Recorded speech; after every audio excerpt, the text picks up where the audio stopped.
अरे देवतागण, आप लोग रुक क्यों गए? भीतर चलिए ना। माँ, आप दोनों थक गए होंगे, हम सब फिर आएंगे आपके दर्शन करने।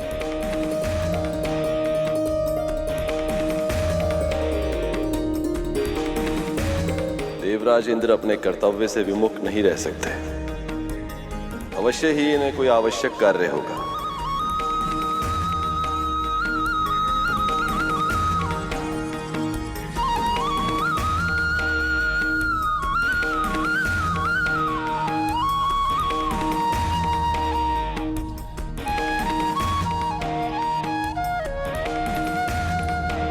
अरे माँ, आपके प्रवेश से पहले हमें तैयारी करनी होगी।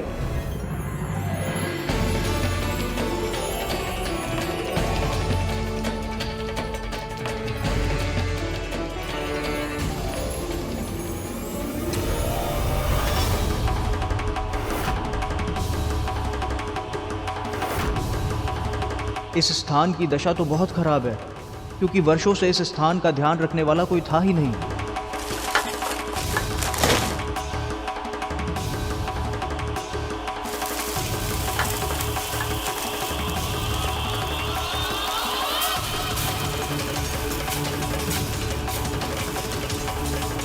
अरे माँ की आरती।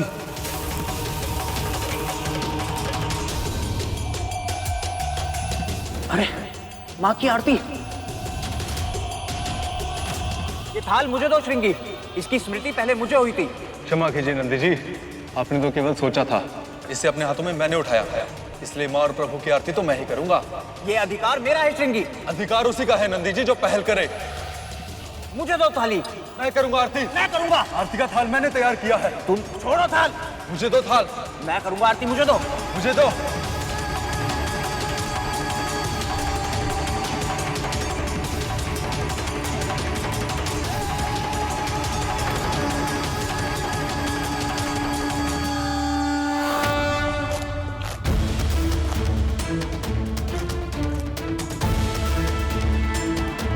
बस करो।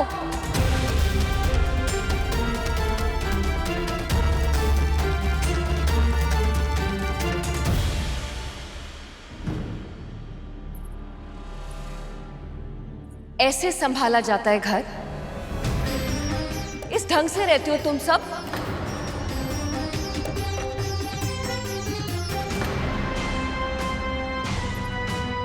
ये क्या है? बिना पका हुआ भोजन खाना अच्छा नहीं होता, पता है ना? कम से कम इतना तो पता होगा कि स्वच्छता में ही ईश्वरत्व का माध्यम है।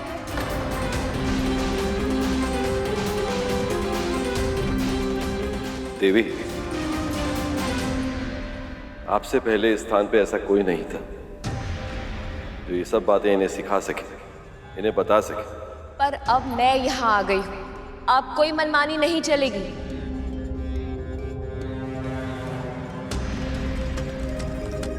अब मैं कुछ नियम बनाऊं और उन नियमों का सभी को पालन करना होगा, समझ गए? आपको भी।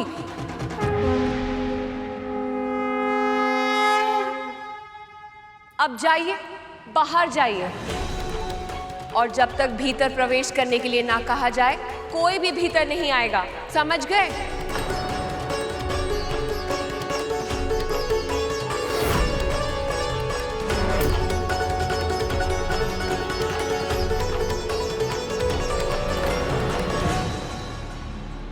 अरे जाइए।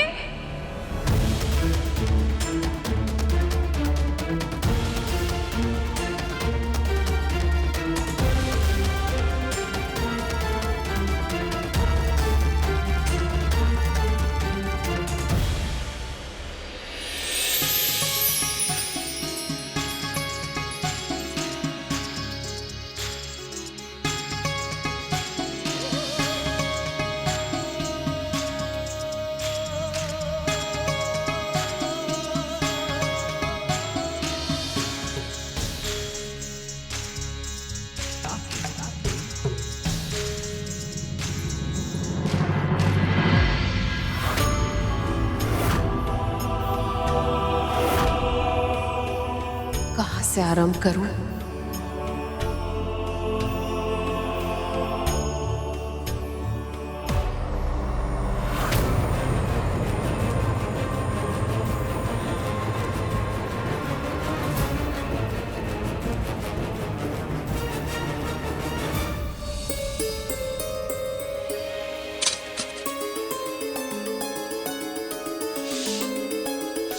घर केवल दीवारों और छत से घिरा कोई स्पंदहीन स्थान नहीं होता। परस्पर प्रेम के माध्यम से एक दूसरे के जीवन को और भी अधिक श्रेष्ठ बनाने का आधारशिला होता है घर। और घर की महिमा होती है स्त्री से। वही घर का प्राण होती है, वही जीवन का आधार होती है। नियमों की दीवारों में बांधकर वो निवासियों को महत्व सिखाती है। देवी पार्वती भी इस समय वही कर रही थी।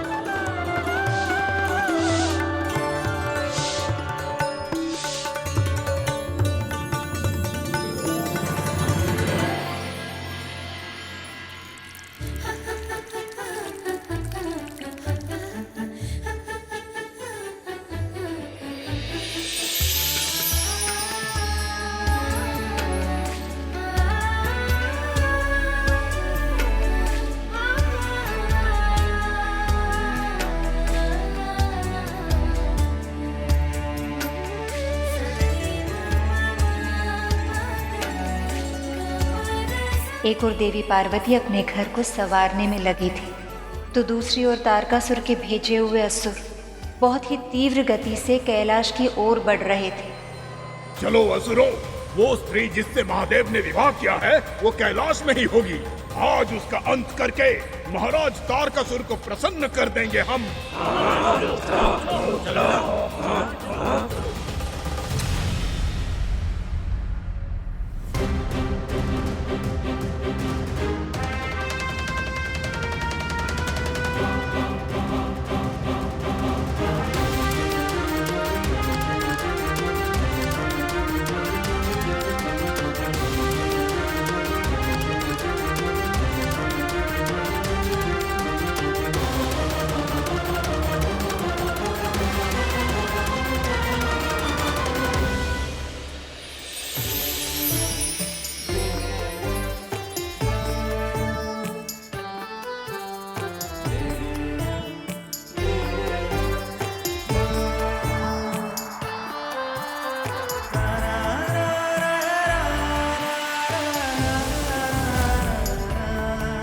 कितनी अच्छी खुशबू आ रही है।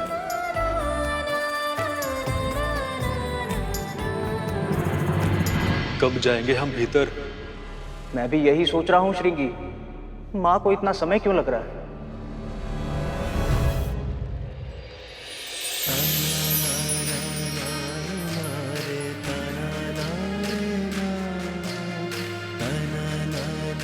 प्रभु आप?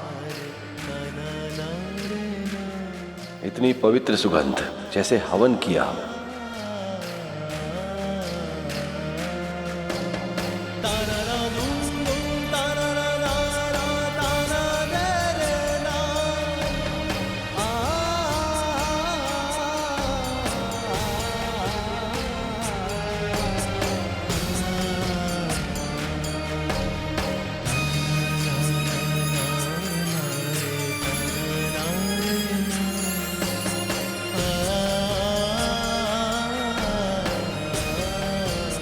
श्रृंगी, लगता है वो स्थान हमारे लिए है।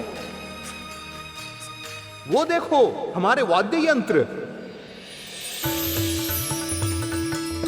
अवश्य ही वो स्थान हम सबके लिए ही है। प्रभु, आज से पहले केवल ये पर्वत था, किंतु अब ये घर लग रहा है। ये तो होना ही था नंदी। इस स्थान को घर बनाने वाली जो आ गई, इस घर की स्वामिनी जो आ गई। बस बस बस, बहुत हुई प्रशंसा। घर स्वच्छ हो गया है। आप लोग भी हाथ मुंह धोकर स्वच्छ हो जाइए, फिर साथ में बैठकर भोजन करेंगे।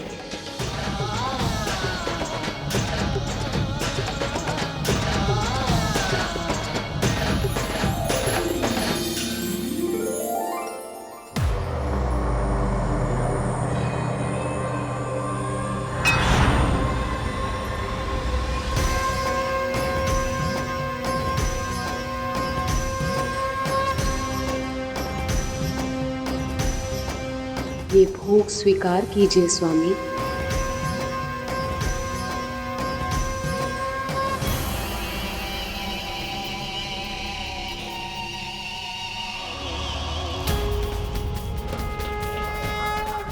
यही सही समय है आक्रमण करने के लिए। प्रभु, सारे असुर तो माता पार्वती के प्राण लेने के लिए आतुर थे, तो फिर किसने उनके प्राण बचाए? आगे क्या हुआ बताइए ना। मूषक जी, उन्हें कोई क्या बचाएगा जिनके होने से इस निर्जीव संसार में जीवन आया। जो शिव की शक्ति है, उन्हें कोई कैसे हानि पहुंचा सकता था?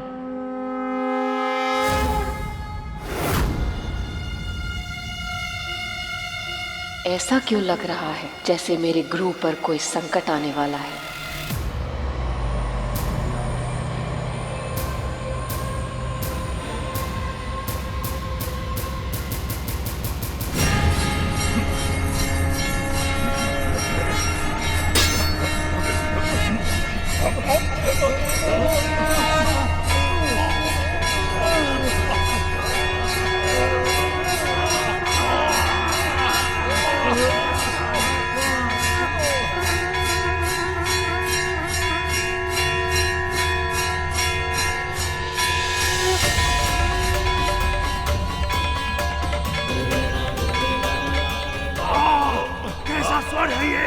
कोई रोको इसे।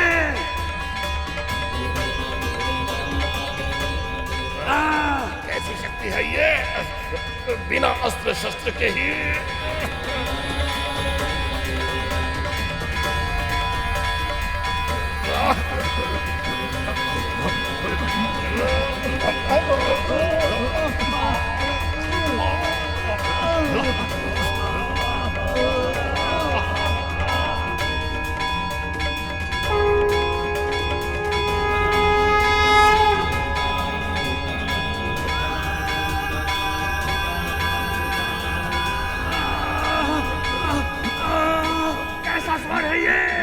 कोई रोको इसे।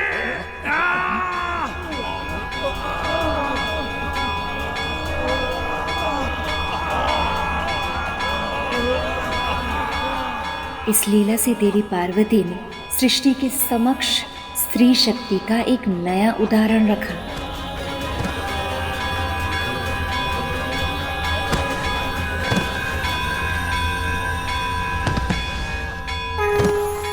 देवी पार्वती का ये रूप इस बात का चिन्ह है कि जो भी स्त्री प्रतिदिन संध्या आरती के पश्चात अपने निवास स्थान पे घंटा बजाएगी, उसके घर से दुख, रोग और समस्त बुरी शक्तियां दूर हो जाएंगी।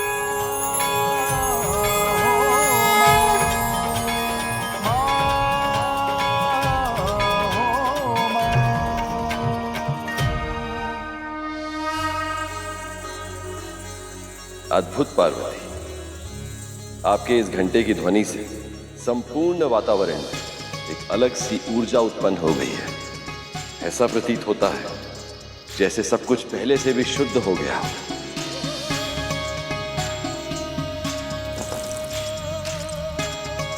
जो स्त्रियां सुबह और संध्या के समय ऐसे ही घर स्वच्छ करके भोग लगाकर घंटा बजाएंगी, उनके घर बुराई कभी प्रवेश नहीं करेगी।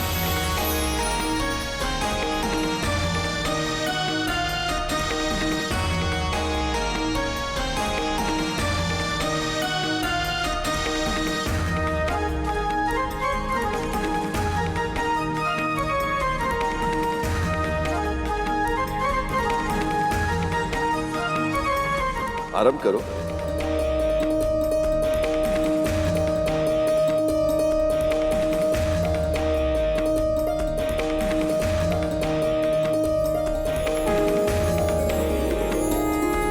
माँ, इससे अधिक उत्तम भोजन तो हमने आज तक कभी नहीं खाया। हाँ माँ, आज पोषण हमारे तन को नहीं, हमारी आत्माओं को मिल रहा है। और इस प्रकार से माँ के इस रूप को जो नाम मिला है वो है चंद्रघंटा।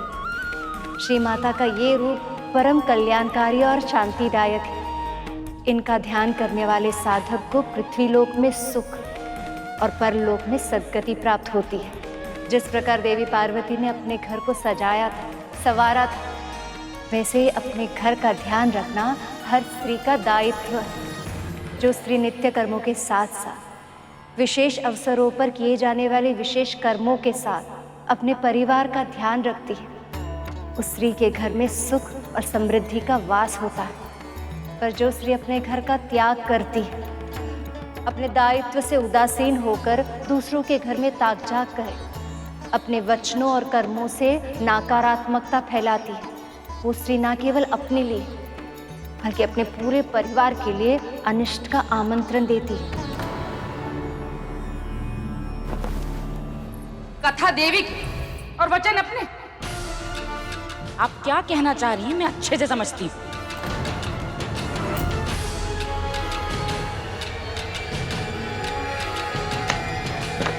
दीदी, कथा सुनने के बाद आरती लिए बिना नहीं जाते।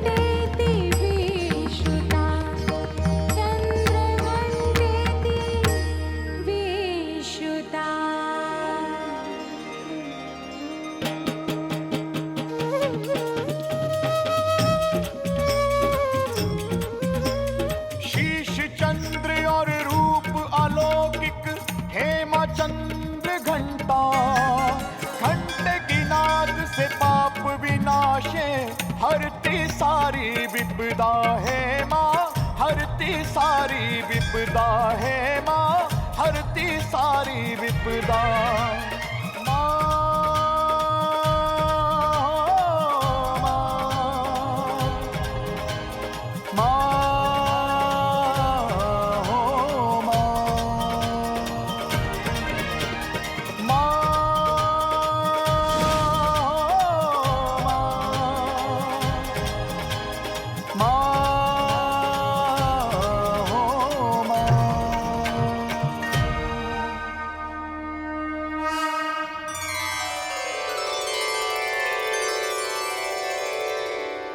मैं आप सभी से प्रसन्न हूँ।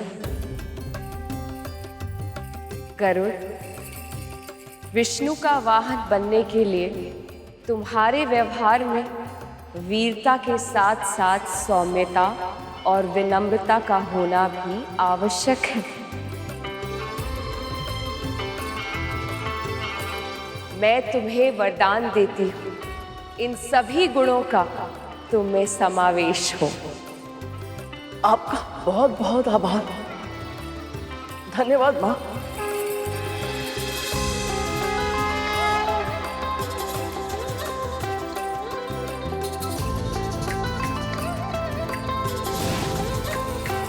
प्रभु, तो क्या वो क्षण आ गया जिसकी गरुड़ को प्रतीक्षा थी? क्या गरुड़ अब तैयार है विष्णु जी का वाहन बनने के लिए?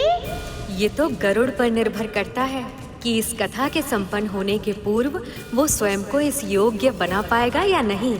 वैसे समय के पूर्व और भाग्य से अधिक किसी को कुछ भी नहीं मिलता। अब देखना ये है कि क्या श्री हरि कृपा से गरुड़ अपना भाग्य बदल पाएगा।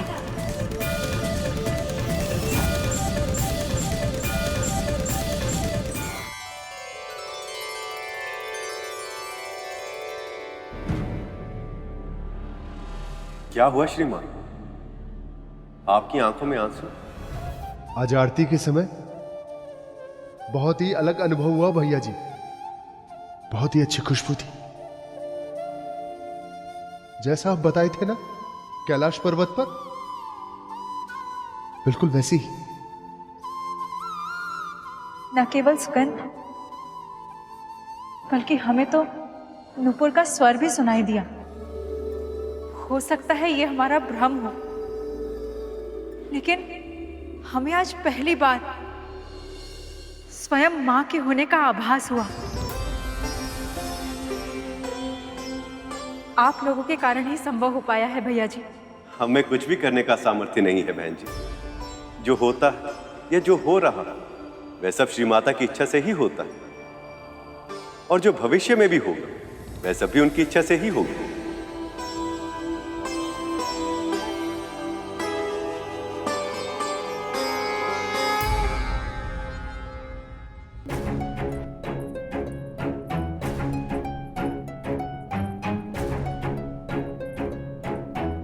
बहुत हुआ भैया, अब आप उन तीनों से छुट्टी पाइए।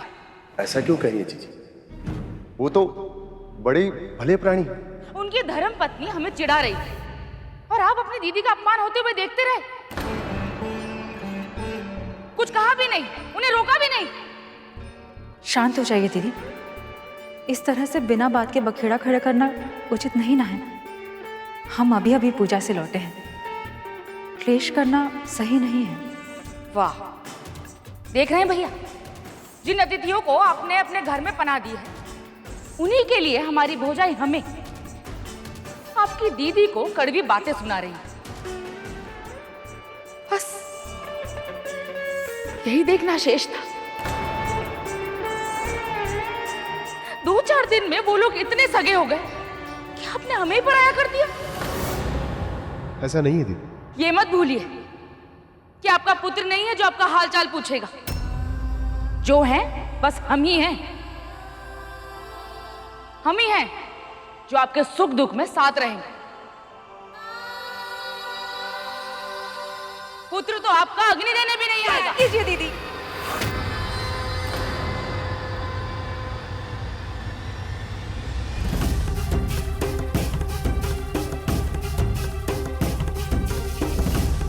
आप जाइए यहां से। पर हमने कहा ना, आप जाइए यहां से।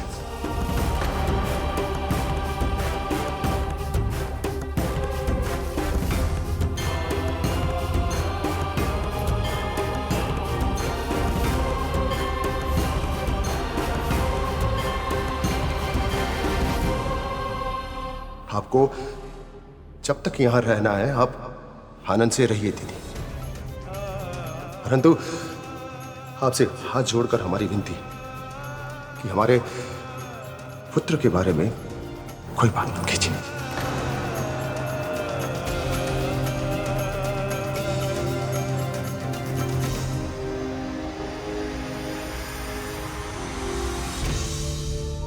आप दोनों के बाद ये सारी संपत्ति हमारी होने वाली है। ऐसा पक्का प्रबंध करेंगे ना कि इसे हमसे कोई भी छीन नहीं पाएगा, कोई भी नहीं।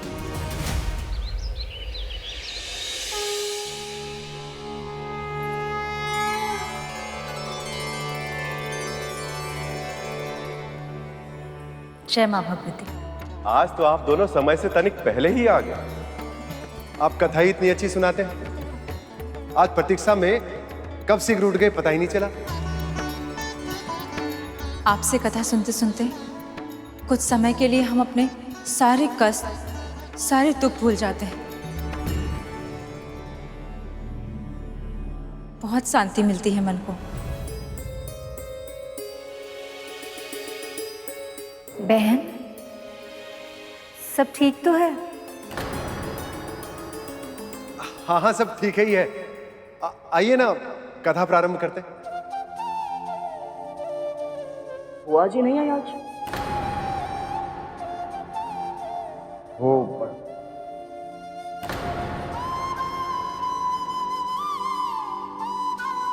कथा का समय बीतता जा रहा है, उन्हें आना होगा तो आ जाएंगे। हम आरंभ करते हैं, है ना? जी।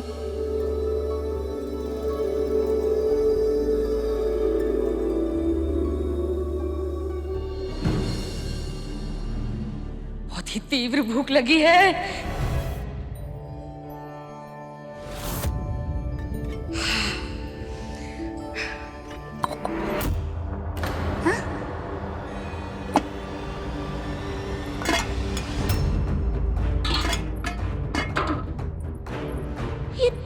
ये सारे पात्र तो रिक्त पड़े हुए हैं। हमें लगा था कि ये दोनों कून अतिथियों के यहाँ सिर्फ कथा सुनने जाते हैं, पर अब लग रहा है कि इन्होंने व्रत भी करना आरंभ कर दिया है। तभी तो न चूल्हे में अग्नि है न पात्रों में भोजन। पर अब हम क्या करें? हम तो यहाँ आए इसलिए थे कि अपने घर का कार्य ना करना पड़े। अब लगता है कि भोजन भी स्वयं ही बनाना पड़ेगा। तब तक जल्द से ही काम चला लेते हैं।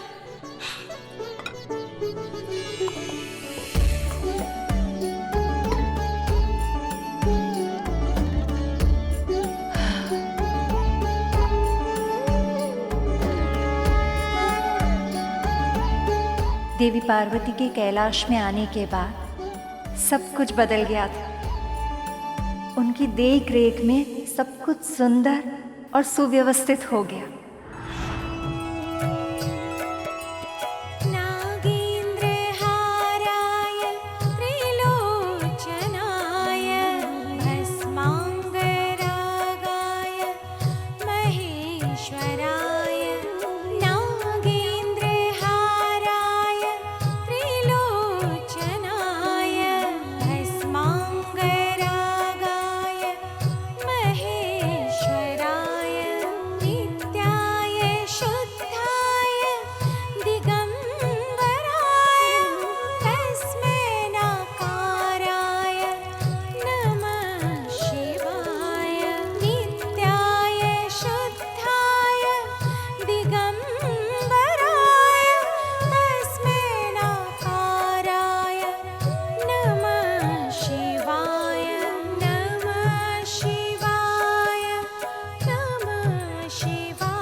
शिवाय, ओम नमः शिवाय, ओम नमः शिवाय। देवी पार्वती के इस रूप में उनकी कृपा दृष्टि से दसों दिशाओं में सृजन की प्रक्रिया सक्रिय होने लगी। वृक्ष, वनस्पतियां, पेड़, पौधे सब कुछ फल फूल रहे थे, जिसका जन्म इस सृष्टि के लिए अभूतपूर्व है। शिव और शक्ति का पुत्र देवराज इंद्र की अपेक्षाएं इन सब संकेतों को देखकर अपने चरम तक पहुंच गई थी। पर सत्य तो ये है कि ये सृष्टि की सारी रचना माता ने बहुत पहले से ही शुरू की थी। यही है इनका चौथा रूप, माँ कुष्मांडा, माँ कुष्मांडा, माँ कुष्मांडा। कहा जाता है कि जब चारों ओर अंधकार था, न सृष्टि का अस्तित्व था, न प्रकाश की कल्पना, तब इन्हीं माता ने अपने मुस्कान से सारी ब्रह्मांड की रचना की। इसीलिए इन्हें सृष्टि की आदि स्वरूपा या आदि शक्ति के नाम से भी जाना जाता है।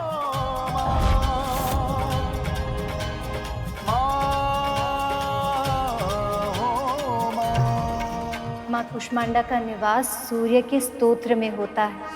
वही है सूर्य देवता की अग्नि का स्तोत्र। उन्हीं की मुस्कुराहट से इस पूरे संसार का जन्म हुआ है। इसका ये अर्थ ये भी है कि पुरुष का संसार स्त्री के मुस्कान से ही फलता फूलता है। पर जिस घर में स्त्री दुखी हो, सुख और शांति का वास वहाँ संभव नहीं। इसलिए स्त्री की इच्छा को प्राथमिकता बनाना हम पुरुषों का दायित्व। आप बहुत बुरी माँ है। मैंने आपसे बुरी माँ आज तक नहीं देखी।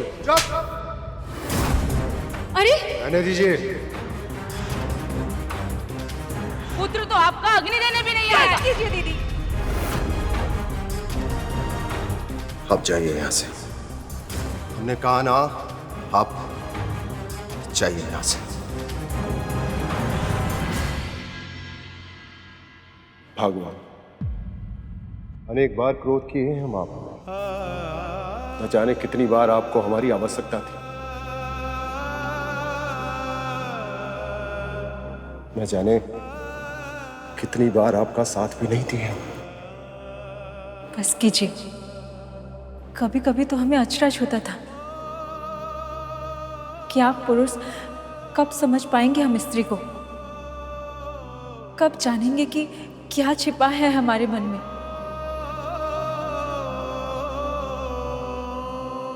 भले ही देर लग गई,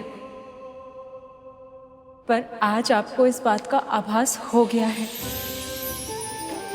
हमारे लिए इतना ही पर्याप्त है।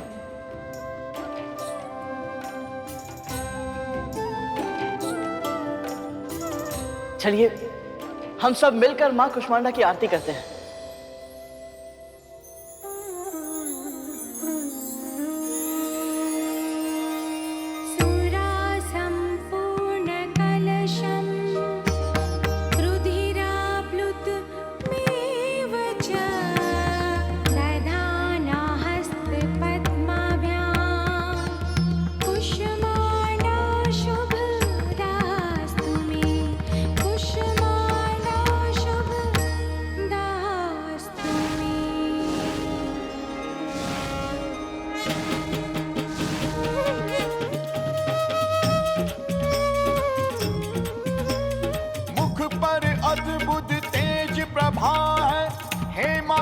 कुष्मांडा इस ब्रह्मांड की रचना तुझसे सूर्य की उष्मा है माँ, तुझसे सूर्य की उष्मा है माँ, तुझसे सूर्य की उष्मा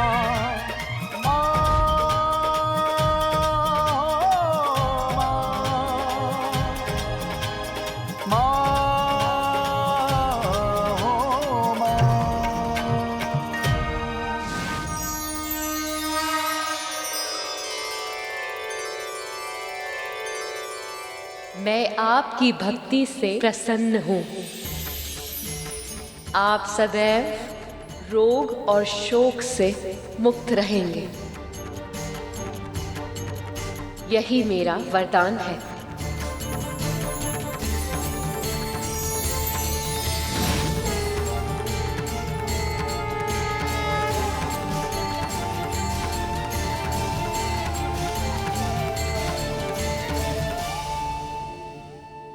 भगवान, हमें मां का स्वर सुनाई दिया। क्या आपको भी? पर यह कैसे संभव हो सकता है? क्या हमारे शोक से हमें मुक्ति मिल सकती है? हम भी इसी उलझन में हैं स्वामी। हम दोनों के दुख का कारण तो एक ही है, हमारे पुत्र का हमसे दूर होना।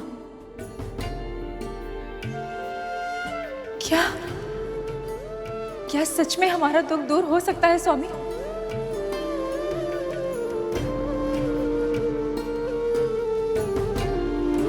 प्रभु, उन्हें माता के दर्शन नहीं हुए, पर उन्हें माता के होने का आभास तो हुआ। किंतु उन्हें ये कब ज्ञात होगा प्रभु कि उनके संबंध में खटास उनकी बहन के कारण है? उनके दुख कब दूर होंगे प्रभु? मूषक जी, उनका दुख दूर करने हेतु ही मामा श्री ने कथावाचन के लिए उनका निवास स्थान चुना, और जैसे जैसे उन्हें माता के भिन्न भिन्न दिव्य स्वरूप के बारे में ज्ञात होगा, वैसे वैसे उन्हें अपनी पीड़ा और समस्या का समाधान भी मिलता जाएगा। अब देखना ये है कि उन्हें अपनी समस्या के जड़ का भान कब होगा।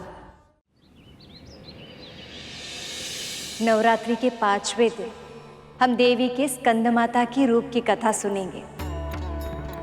स्कंद का अर्थ होता है कुमार कार्तिकीय। प्रभु गणेश के भाई कार्तिक जी? हाँ सुपर, हम इस कथा में देवी पार्वती के उस स्वरूप को देखेंगे जब उन्होंने पूर्णता का आभास किया, जब वो माँ बनी। कीजिए कीजिए कीजिए कीजिए, जितने व्रत और पूजा कर सकते हैं कीजिए। व्रत और तप करने से पुत्र तो लौट कर नहीं आएगा, किंतु आपके भीतर का अपराध बोध जरूर कम हो जाएगा। माँ होकर भी पुत्र की रक्षा नहीं कर पाई ना आप इतने कड़वे वचन क्यों कहती है बुआ जी? ऐसा है बुआ के भतीजे जी कि हमने जो कहा अपनी भौजाई को कहा और अपने भाई के सामने कहा, तो आपने बीच में कुछ क्यों कहा? आप होते कौन हैं? क्या अधिकार बनता है आपका? आपके व्यक्तिगत विषय में हस्तक्षेप करने का अधिकार हम में से किसी को नहीं। पर मनुष्यता तो यही कहती है कि दुख में साथ दिया जाए, ताने नहीं। सेवक तो सेवक, अब स्वामी जी भी ज्ञान देने लगे। आपकी ये मीठी मीठी बातों में ना मेरे भाई भौजाई जरूर फंस सकते हैं, किंतु मैं चतुर हूं, मैं आपकी बातों में नहीं आने वाली। सुपर्ण, ये व्रत का समय है, किसी के भड़काने पर क्रोधित होकर अपने व्रत को नहीं छोड़ना चाहिए।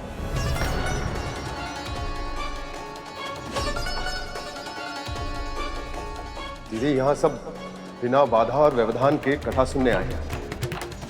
यदि आपको कथा सुननी है तो यहाँ ठहरिए, अन्यथा आप जाकर विश्राम करें।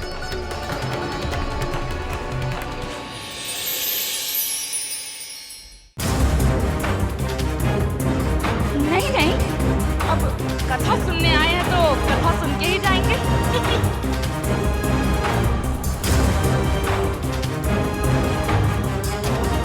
कथारंभ करते मां भगवती की कृपा से।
इन्हें देखकर मुझे मातृत्व की भावना क्यों अनुभव हो रही है?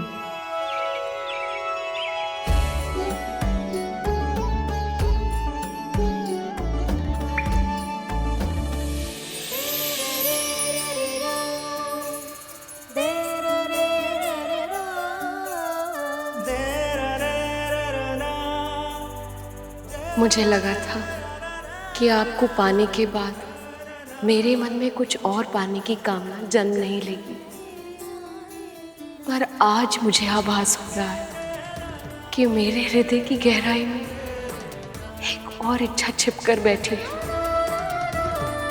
उसे भी पूरी कर दीजिए महादेव। मुझे पुत्रवती होने का वरदान दीजिए।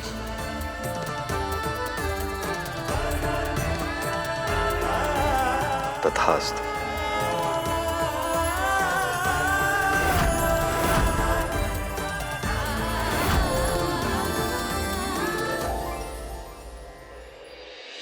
प्रभु, इसका अर्थ ये हुआ कि आपके ज्येष्ठ भ्राता कार्तिकेय की लीला भी इस कथा के साथ सुनने को मिलेगी। हाँ मूषक जी, मैं भी आपकी भांति अत्यधिक उत्सुक हूँ भ्राता कार्तिकेय की लीला को सुनने हेतु, किंतु उनके जन्म से सभी इतने प्रसन्न नहीं थे। एक ओर सभी देवताओं में असुरक्षा का भाव उत्पन्न हो गया था, तो दूसरी ओर उनके जन्म से माँ भी पिताश्री से रुष्ट हो गई थी। ऐसा क्या हुआ था प्रभु? ये कथा जितनी सुखद है उतनी ही पीड़ादायक भी, विशेषकर माँ के लिए। लंबी प्रतीक्षा के बाद अंत में वो क्षण आ ही गया जिसके लिए देवराज इंद्र और सभी देवता आतुर थे, व्याकुल थे। महादेव और देवी पार्वती ने लास्य नृत्य आरंभ कर दिया था, और फिर वो क्षण दूर नहीं था जब उनका पुत्र जन्म लेता और वो तारकासुर का वध करता। पर तभी ऐसा कुछ हुआ जिसकी किसी ने कल्पना भी नहीं की थी।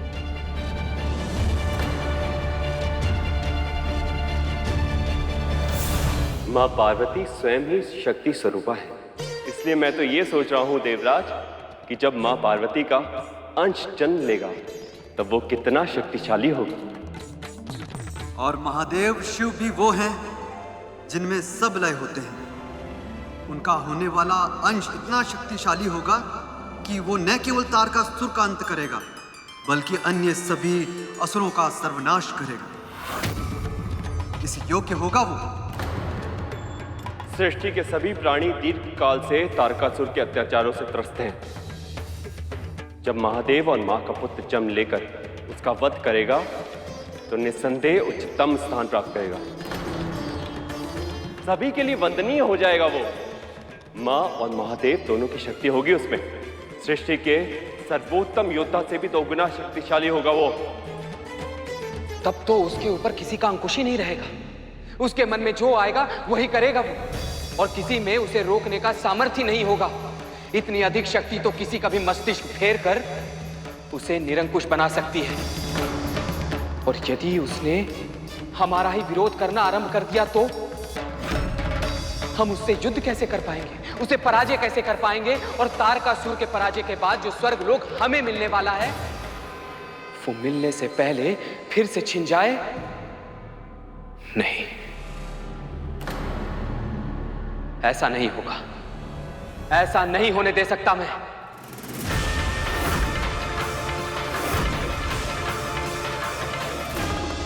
यही है जीवन की विडंबना। अनेक बार हम अपनी ही प्रसन्नताओं के मार्ग के सबसे बड़ी बाधा बन जाते हैं, क्योंकि वो अपने वर्तमान की समस्याओं में इस सीमा तक घिरे रहते हैं कि वो उसके परे भविष्य में झांक कर देख ही नहीं पाते। देवराज इंद्र इतना सुरक्षित महसूस कर रहे थे और वो सीधा महादेव के पास जा पहुंचे और उन्होंने उनसे विनती की, जिसका पूरा होना असंभव था।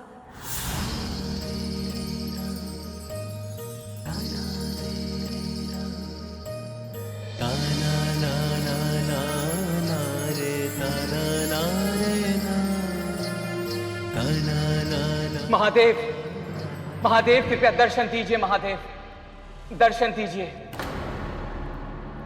इंद्र का स्वर। क्षमा कीजिए देवी, मुझे जाना होगा।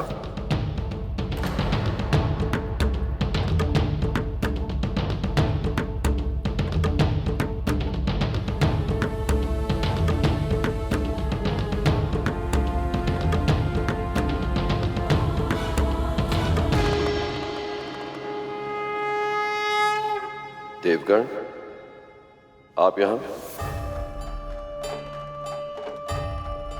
आप सब चिंतित क्यों हैं?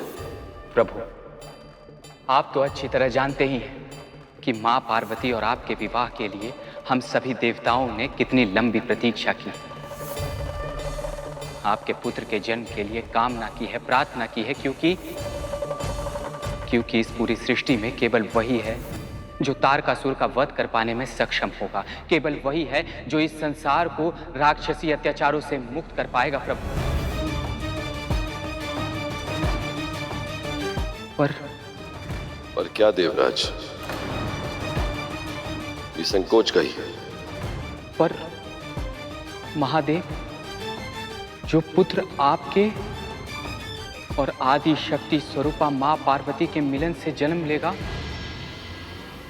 उसकी शक्ति का तो अनुमान ही नहीं लगाया जा सकता। उसके सामने हम सभी देवता शक्तिहीन हो जाएंगे प्रभु। और महादेव, इतनी अधिक शक्ति के साथ उत्तरदायित्व भी बहुत अधिक बढ़ जाता है। पर यदि किसी भी कारण से, किसी भी काल में उस बालक ने अपने उत्तरदायित्वों का निर्वाह करते समय महत्वाकांक्षा का परिचय दिया तो प्रभु?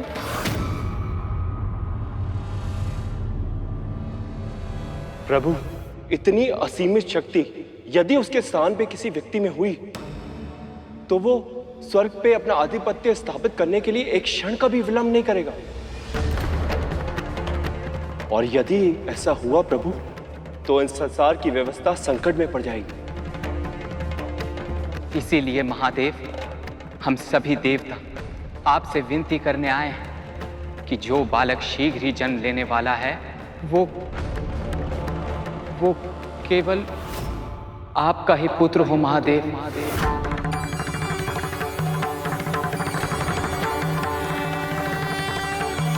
केवल आपसे ही उसकी उत्पत्ति हो। हमें ये वरदान दीजिए महादेव, हमारे मन की इच्छा पूरी कीजिए महादेव।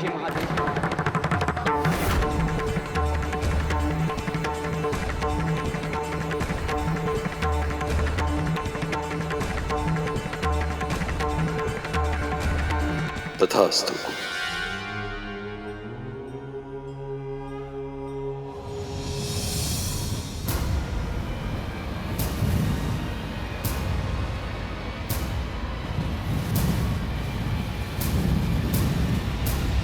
ये बात तो देवता भी जानते हैं कि एक संतान के जन्म के लिए, उसके पालन पोषण के लिए एक माँ का होना कितना आवश्यक है। तो फिर इंद्रदेव ऐसी विनती कैसे कर पाए बहन जी? और महादेव, उन्होंने उनकी विनती स्वीकार ही क्यों की? तारकासुर के कारण।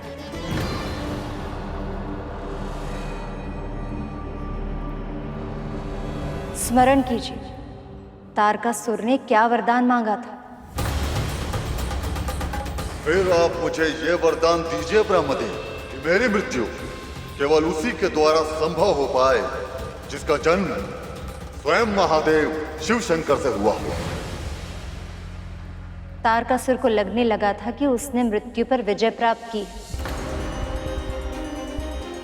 पर आदि शक्ति श्री माता की तो लीला ही अनोखी है कि जब वो घट रही होती है तब स्वयं उनके स्वरूप माँ पार्वती भी उसमें फंस जाती है। माँ, फिर देवी पार्वती को पता चला तो क्या हुआ? संतान को जन्म दे और उस मातृत्व को अनुभव करना, ये हर स्त्री के लिए परम सुख का माध्यम होता है। और फिर वो तो स्वयं आदि शक्ति श्री माता का स्वरूप है, जिन्होंने सब कुछ रचा है। यदि उनसे उनके पुत्र को रचने से रोक लिया गया तो उसका प्रभाव तो पड़ना ही था।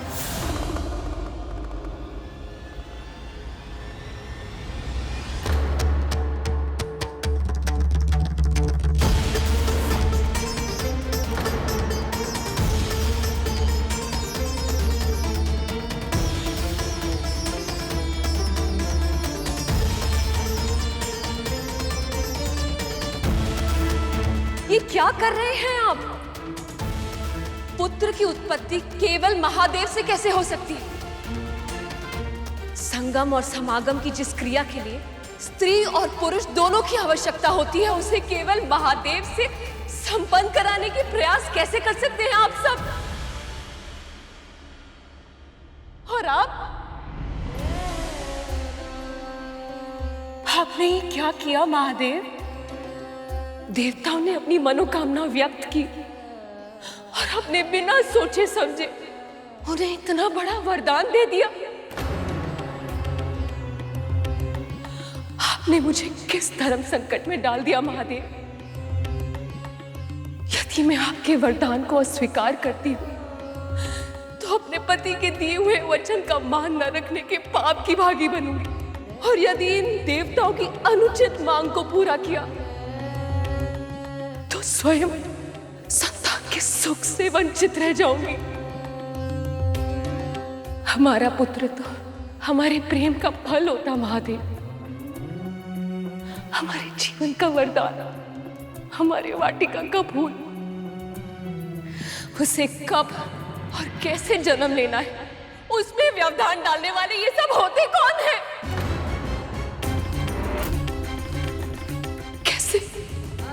कैसे कर सकते हैं आप ये अनुचित और अन्यायपूर्ण मांग?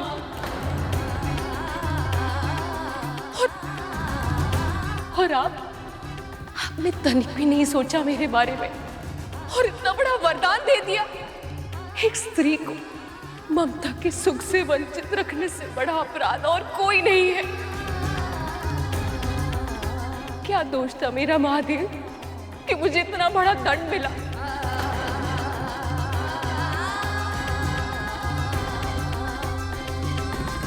दोष नहीं देवी, कर्तव्य है हमारा। ये सब हमारी ही संतानें हैं।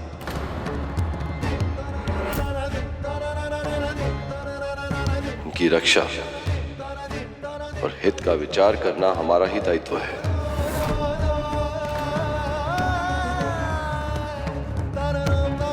आप तो संतुलन के साधक हैं। इन सभी उद्देश्य को एक साथ साधने का और कोई उपाय नहीं था आपके पास महादेव। आप तो भोले भंडारी हैं, किसी का भी कष्ट नहीं देख पाते, अपने विषय में तनिक भी नहीं सोचते। आठों पहर परोपकार का विचार छाया रहता है आपके इस मन मस्तिष्क में, और आज भी ऐसा ही हुआ। आपके इस भोलेपन का लाभ उठाया इंद्र और इन सभी देवताओं ने। अपने स्वार्थ के लिए आपने जो मुझसे छीना है, उसकी पीड़ा का आभास आपको तभी होगा जब जीवन का वही वरदान आपसे भी छीन लिया जाएगा।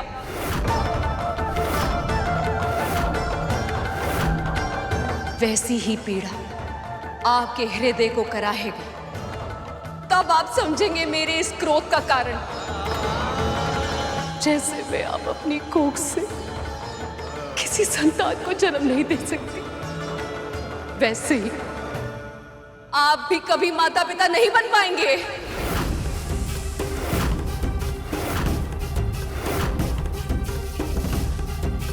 संतान उत्पन्न करने के लिए आपको किसी न किसी पृथ्वीवासी पर ही निर्भर रहना होगा, और यही सभी को मेरा श्राप है।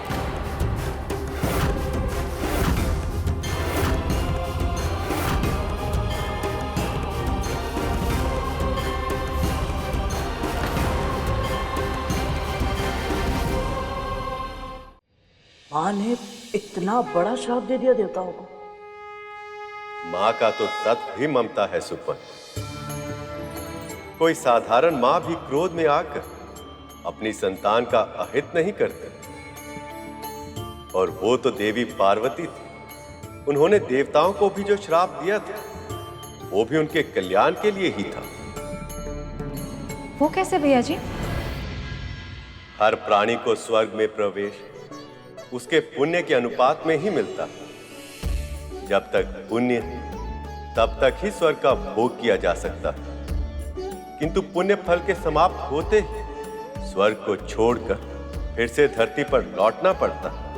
किसी योनि में प्रवेश लेकर फिर से पुण्य फल अर्जित करना पड़ता। यही संसार का नियम है, यही विधि का विधान है बहन जी। पर यदि देवी देवता अपनी संतानें उत्पन्न करने में सक्षम हो तो उनकी संतानों को बिना कोई कर्म किए, बिना कोई पुण्य फल अर्जित किए स्वर्ग में रहने का अधिकार मिल जाता, और इससे संसार का संतुलन बिगड़ जाता। इसका अर्थ तो ये हुआ कि उस श्राप में भी संसार के लिए वरदान छिपा था मां भगवती की कृपा से।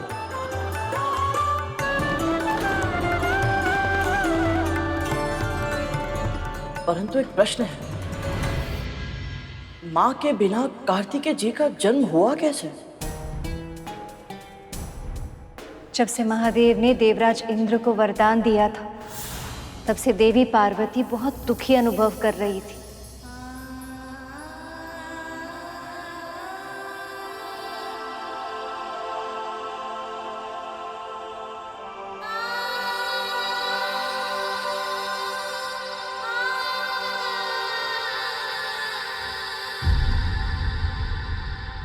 जिसे कभी पाया ही ना हो, उसे खोने का दुख मैं कैसे मनाऊं महादेव? दुख मनाने की आवश्यकता नहीं है पार्वती। भले ही उसकी उत्पत्ति मुझसे हो, फिर भी पुत्र तो वो आपका ही होगा ना।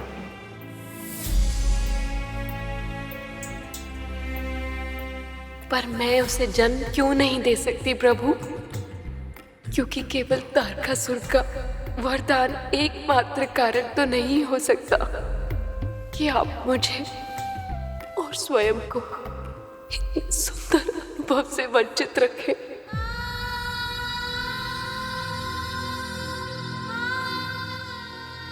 आपसे कुछ छिप नहीं सकता पार्वती।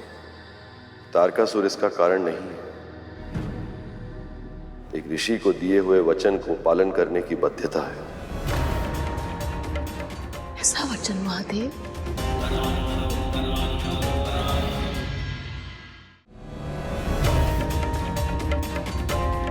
आइए पार्वती, आपकी किसी से भेंट करानी है।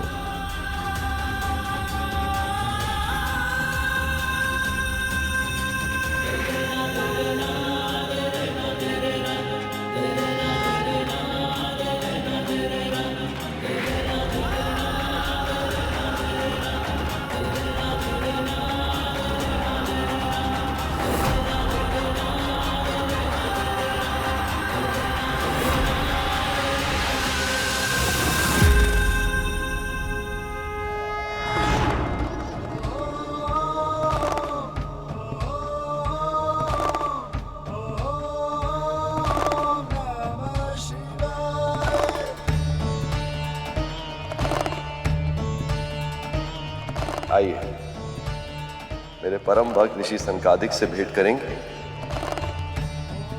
मैं आपका संकेत समझती हूँ महेश्वर, और ये भी समझती हूँ कि अपने भक्त के प्रति आपका अथाह प्रेम ही आपको उनकी ओर खींचे लिए जा रहा है। चलिए।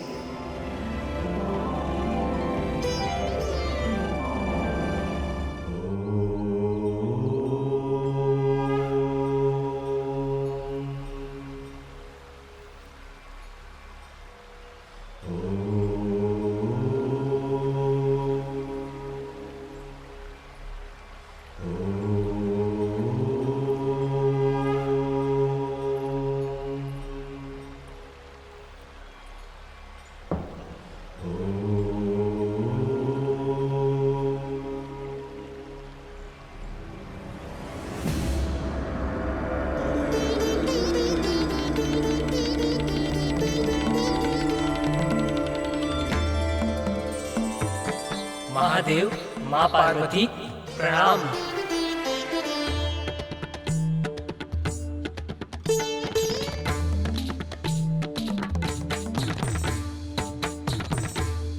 क्या हुआ सनत? तुमने मुझे प्रणाम नहीं किया? किससे प्रणाम करवाना चाहते हैं आप महादेव? कौन प्रणाम करे आपको? मेरी ये देह या मेरी आत्मा?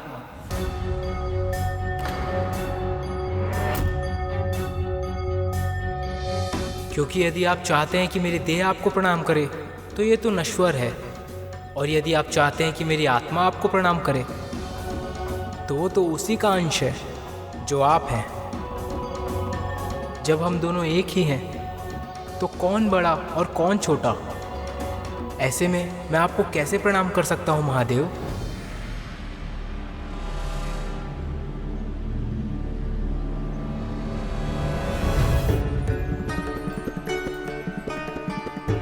सनत, ये तुम क्या?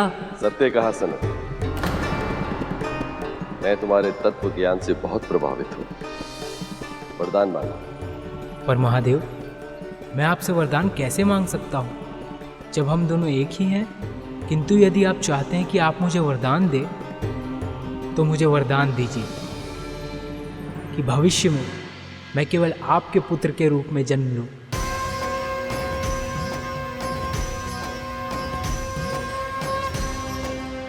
तथास्तु, तथास्तु, तथास्तु।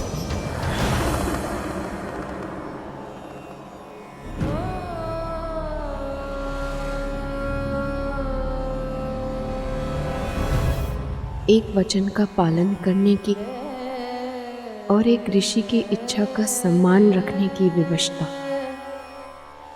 मैं समझती हूँ प्रभु, और इसीलिए आपके इस वरदान से मैं व्यथित नहीं होंगी। आपके हमारे इस पुत्र से मिलन की प्रतीक्षा करूंगी मैं।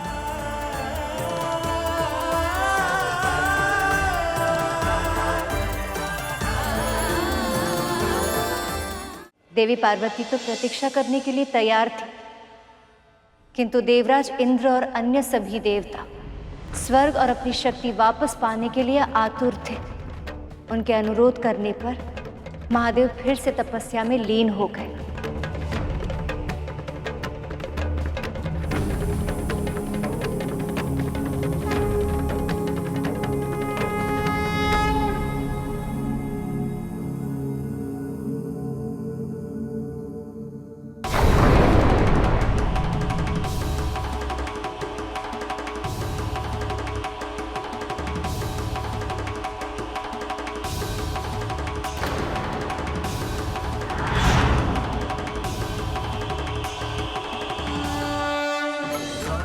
महादेव से प्रकट हुई उस ऊर्जा में इतना तेज था, इतना बल था कि सब उसे देखकर चकित हो गए।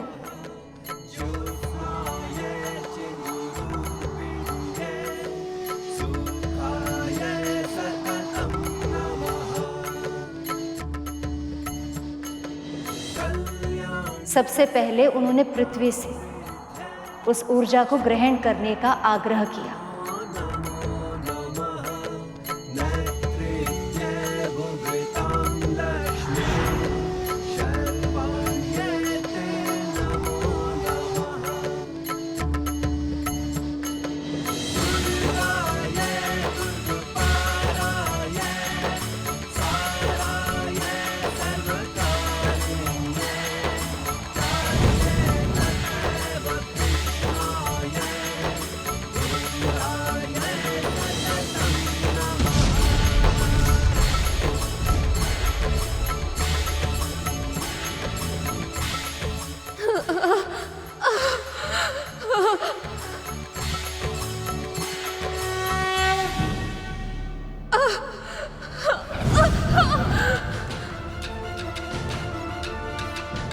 जब पृथ्वी उसे नहीं सह पाई तो वायुदेव ने प्रयास किया। मेरा इस ऊर्जा को सहन कर पाना संभव है अग्निदेव। आप तो ताप की देवता हैं, आप ही इस ऊर्जा को संभाल सकते हैं। ये लीजिए।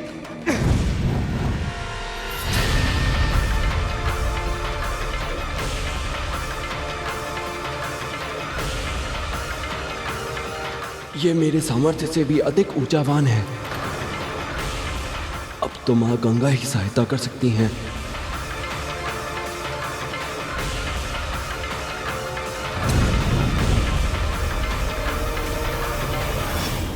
पृथ्वी, वायु, अग्नि जब तीनों तत्व असफल हो गए तब उन्होंने उस ऊर्जा को जल में अर्थात देवी गंगा को सौंपना चाहा।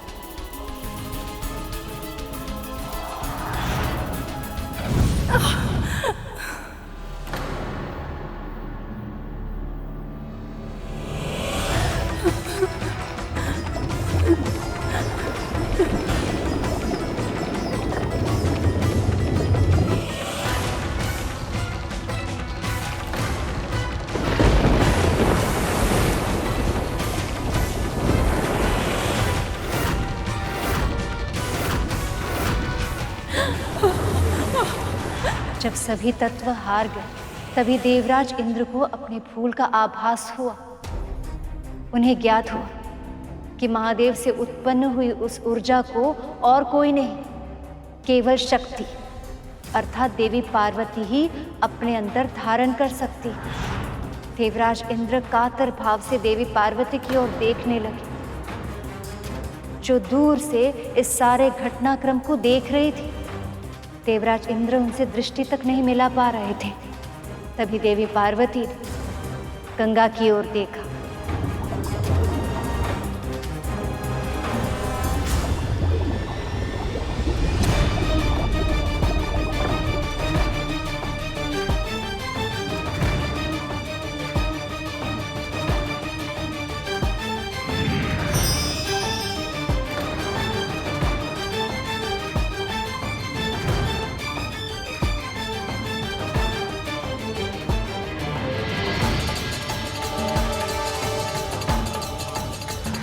जिस सरकंडा घास पर वो ऊर्जा गिरी थी वो भी देवी पार्वती का ही एक सूक्ष्म रूप था। उस ऊर्जा के गिरते ही वहां 6 कृतिकाएं भी पहुंच गई।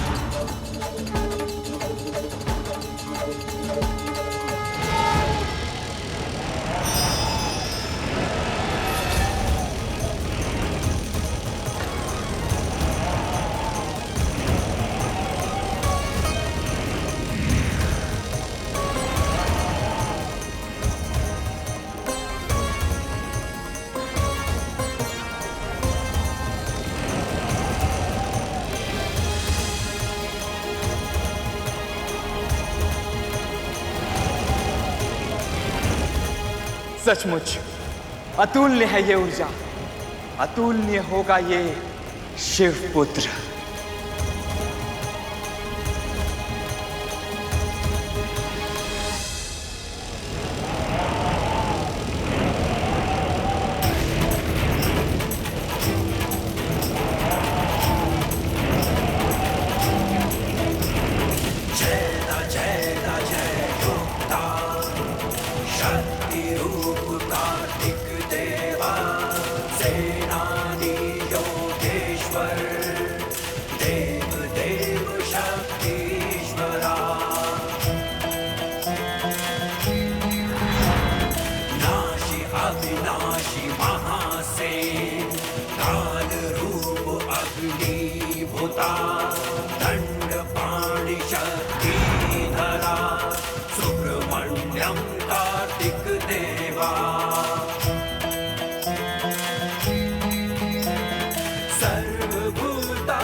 उन 6 कृतिकाओं ने उसका पालन पोषण करके उसे बड़ा किया, और जब उसका स्वरूप उन सबके सामने प्रकट हुआ तब उन्होंने उसे आशीर्वाद दिया।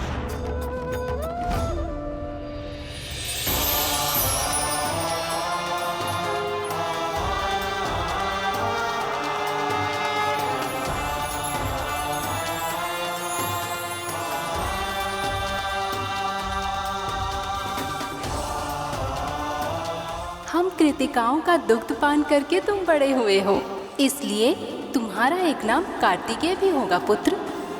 इसलिए तुम्हारा एक नाम कार्तिकेय भी होगा पुत्र। और पुत्र, 6 कृतिकाओं के प्रतीक स्वरूप तुम्हें षडनार अर्थात 6 हाथों वाला भी कहा जाएगा। अनुकूल समय आने पर तुम अपने 6 हाथों को प्रकट कर पाओगे पुत्र।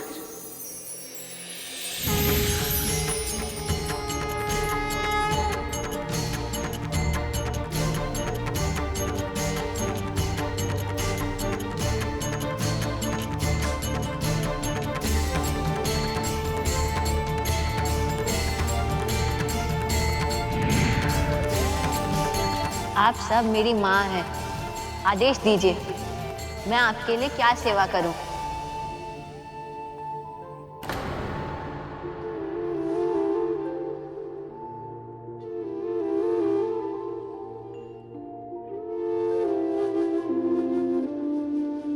ना केवल इस पुत्र का जन्म मेरे बिना हुआ है, बल्कि इसने तो इन सभी 6 कृतिकाओं को मुझसे पहले ही मां कहकर पुकार लिया है। क्या ये कभी भी मुझे मां के रूप में स्वीकार कर पाएगा?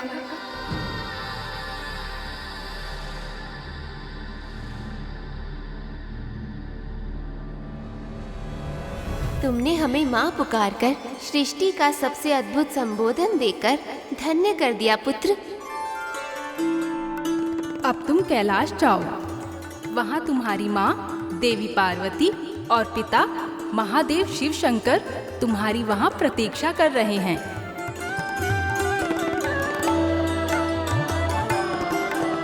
पुत्र, तुम वही करोगे जो वो कहेंगे। उनके आदेशों का पालन करना ही तुम्हारा धर्म है।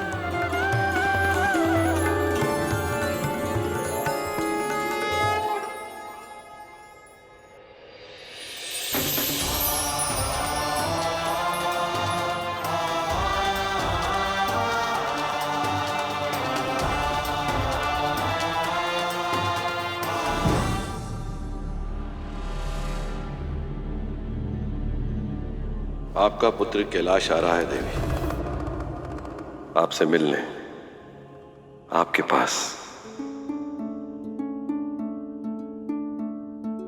वो बालक है, अबोध भी है, जानता तक नहीं कि वो कौन है, उसका जन्म किससे और किस उद्देश्य के लिए हुआ है। भले ही उसकी उत्पत्ति मुझसे हुई हो, पर सब कुछ जानने का, समझने का सामर्थ्य उसे आपसे मिलेगा।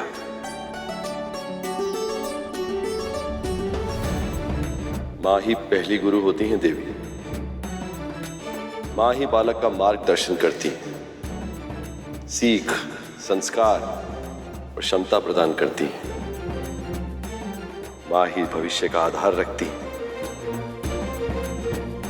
और यह अधिकार केवल आपका है। इसे आपसे कोई नहीं छीन सकता, मैं भी नहीं।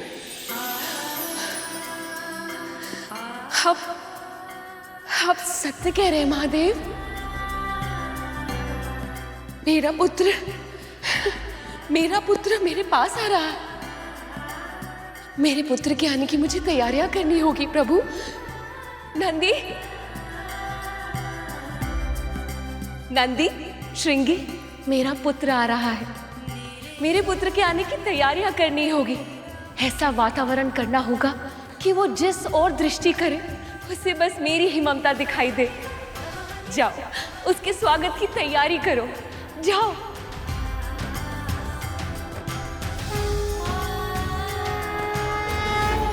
एक और देवी पार्वती अपने पुत्र के आने की सूचना सुनकर प्रसन्न थी और दूसरी ओर तारकासुर के हृदय में क्रोध की ज्वालामुखी धधक उठा था। यह सत्य कैसे हो सकता है? स्त्री के योगदान के बिना संतान की उत्पत्ति कैसे संभव है? बोल।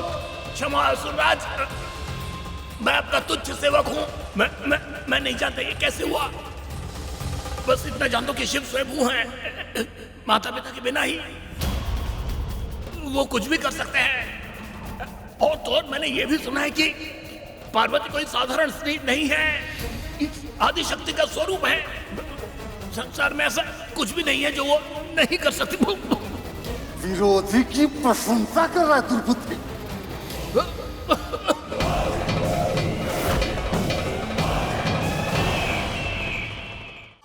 इसके प्राण लेने से क्या होगा असुरराज? प्राण तो उसके छीनने होंगे जिसने आपकी मृत्यु बनकर जन्म लेने का दुस्साहस किया है।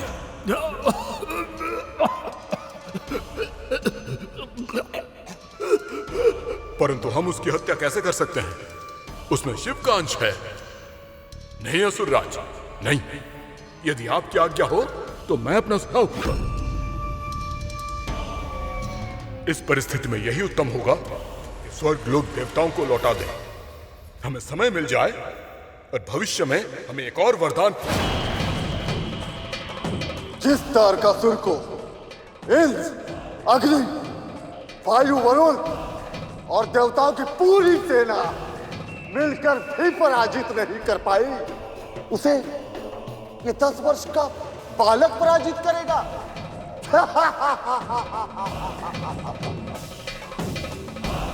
शिव और पार्वती से मिलने से पहले ही मैं उसे कीट की तरह मसल कर रख दूंगा।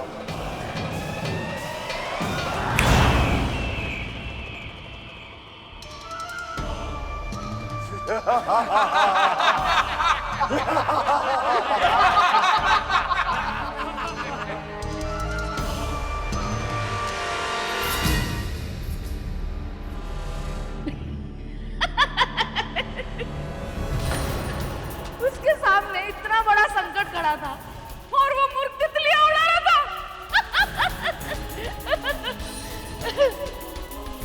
वो साधारण तितलियां नहीं थी।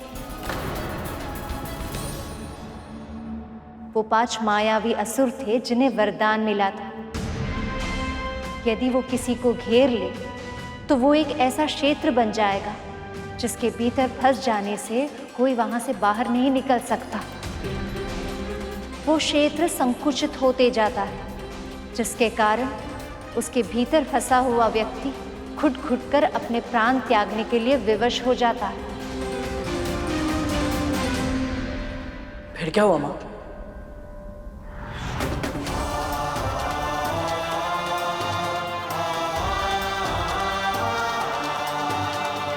कैसे होंगे पिता महादेव? और माँ पार्वती, कैसा होगा कैलाश? अवश्य ही संसार का सबसे सुंदर स्थान होगा वो।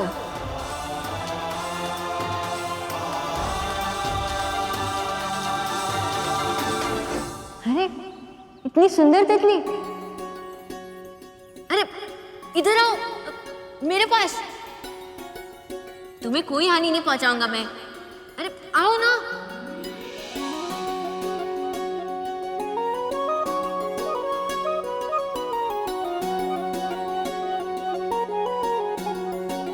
अरे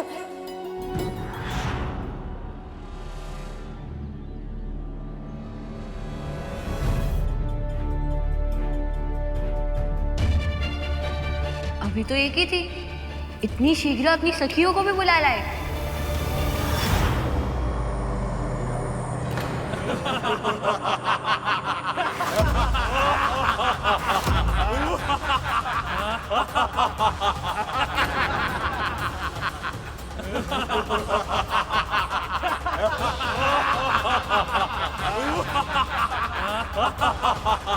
कौन हो तुम सब?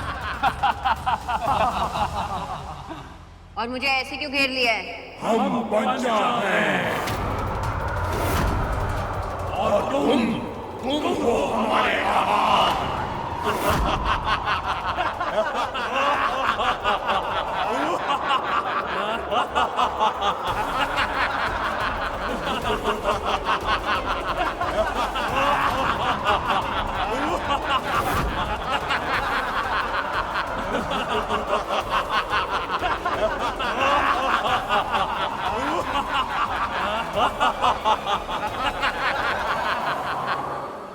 माँ,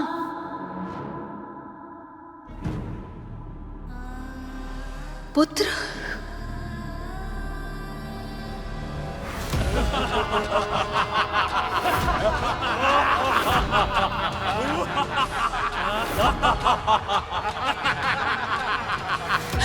पुत्र, मैं अभी आई पुत्र।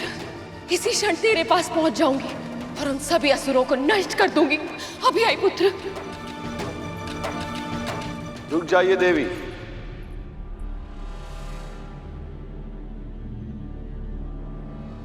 मत जाइए। प्रभु, हमारा पुत्र संकट में है। क्रूर राक्षसों से घिर गया है वो, और आप चाहते हैं कि मैं उसकी रक्षा ना करूं?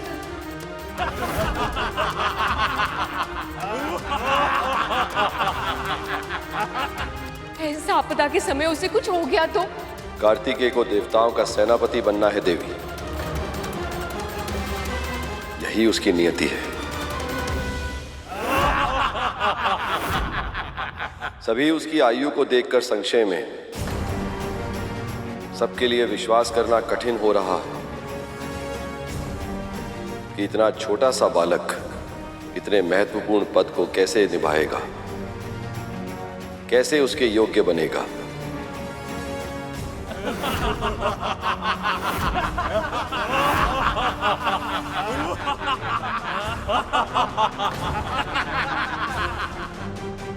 इसे आप आपदा समझ रही हैं, वो अवसर है हमारे पुत्र के लिए स्वयं को सिद्ध करने का अवसर, अपनी श्रमता, व्यक्तित्व की वीरता और स्वभाव की दृढ़ता का साक्ष्य देने का अवसर।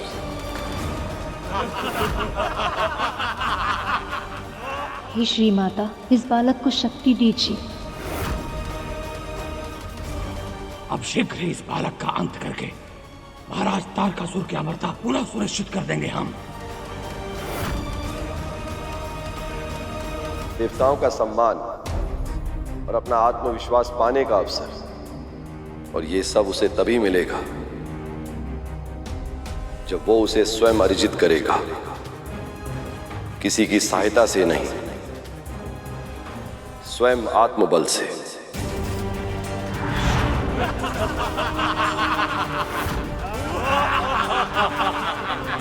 पांच असुरों की पकड़ से कोई मानव तो क्या, यक्ष, किन्नर, गंधर्व, यहां तक कि कोई देवता भी नहीं बच पाया है।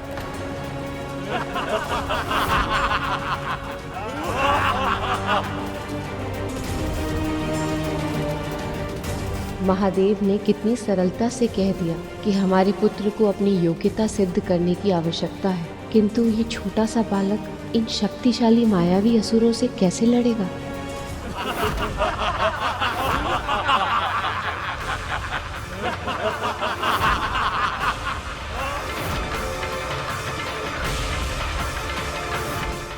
शिवपुत्र ही सही, पर है तो ये एक नन्हा अबोध सा बालक ही। अकेले इन पांचों का सामना कैसे कर पाएगा ये देवराज? मैं समझ नहीं पा रही महादेव, ये परीक्षा मेरी है या मेरे पुत्र की? मैं उसे जन्म भी नहीं दे पाई, उसे दुग्धपान भी नहीं करा पाई, और अब इस आपदा के क्षण में मैं उसकी सहायता भी नहीं कर सकती। स्वामी, यदि एक बिल्ली की संतान भी किसी संकट में फंस जाती है तो वो सींगनी की तरह उसकी रक्षा करने के लिए दौड़ जाती है। स्वामी, ये असुर दुष्ट है, क्रूर है, मायावी है। हम अपने पुत्र की रक्षा कैसे कर पाएंगे? यदि हमारे पुत्र को कुछ हो गया तो? कैसे होगा? आप केवल अपने पुत्र के तन से दूर हैं। अपने मन के भीतर झांक के देखिए, आपका मन अपने पुत्र से जुड़ा है और वही उसका शस्त्र बनेगा। वही उसे भय से विमुक्त करके विजयी बनाएगा।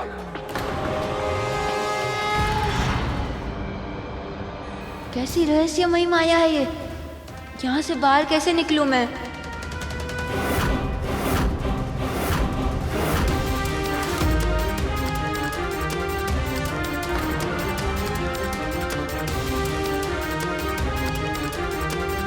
मायावी असुरों ने कार्तिकेय को कंदरा बन के घेर लिया है।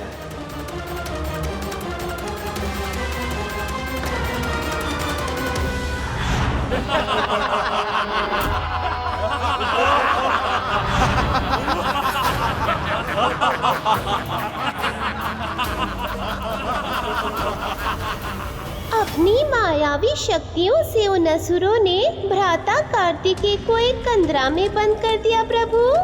हाँ मूषक जी, ये पंचासुर सदा ऐसा ही करते थे। अपनी मायावी शक्तियों से स्वयं को कंदरा में परिवर्तित करके किसी भी गंधर्व या देवता को उसके भीतर बंदी बनाकर कुचल देते थे और उसका भोग कर लेते थे। बालक, जिस किसी को भी स्मरण करना है कर ले, क्योंकि अब तू इस कंदरा से जीवित नहीं लौट सकता। बड़े बड़े देवता तो हमारी पकड़ में आने के बाद अपने प्राण बचा नहीं पाते, तू क्या बचाएगा बालक? बस कुछ ही क्षणों में तुझे घुटन का आभास होने लगेगा। तेरे पूरे तन से स्वेद बहेगा, हाथ पांव शिथिल पड़ जाएंगे, पलकें भारी पड़ जाएंगी, हृदय की गति धीमी पड़ जाएगी, और तू ऐसे गिरेगा ना बालक, ऐसे गिरेगा कि फिर कभी उठ नहीं पाएगा।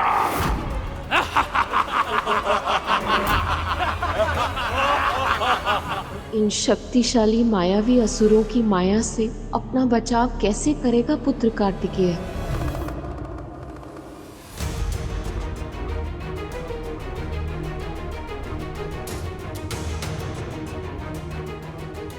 देवराज, अब तो बहुत समय हो चुका है। इस कंदरा रूपी क्षेत्र में न तो अब तक कोई ध्वनि सुनाई दी और ना ही यहाँ पर कोई उथल पुथल हुई है। कहीं ऐसा तो नहीं देवराज कि कार्तिकेय को कुछ हो गया हो? देवराज, वो तो मात्र 10 वर्ष का है। जिस क्षेत्र में फंसकर बड़े बड़े योद्धा अपने प्राण त्यागने के लिए विवश हो जाते हैं, वहां ये नन्हा अबोध सा बालक अपनी प्राणों की रक्षा कैसे कर पाएगा? कितने वर्षों तक इस बालक की प्रतीक्षा की थी। हमारी सारी आशाओं का केंद्र बिंदु था कि ये एक दिन तारकासुर को पराजित अवश्य करेगा, पर ये क्या? ये तो उसके भेजे हुए राक्षसों में फंस कर रह गया है।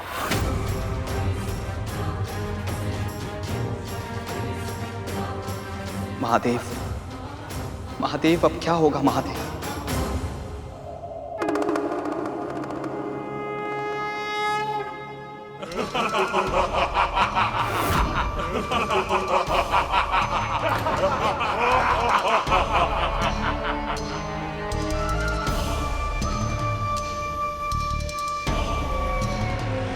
यही अवसर है पुत्र, तुम्हें अपनी योग्यता प्रमाणित करने का। प्रयास कर पुत्र, बाहुबल से नहीं तो बुद्धि बल से। हर संकट से बाहर निकलने की एक युक्ति अवश्य होती है, हमें बस उसे ढूंढना होता है। प्रयास कर। प्रयास करो पुत्र, प्रयास करो पुत्र।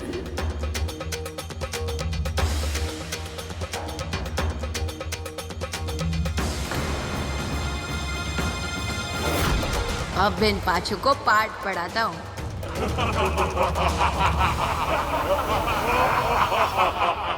बालक समझकर भयभीत कर रहे हो तुम चारों।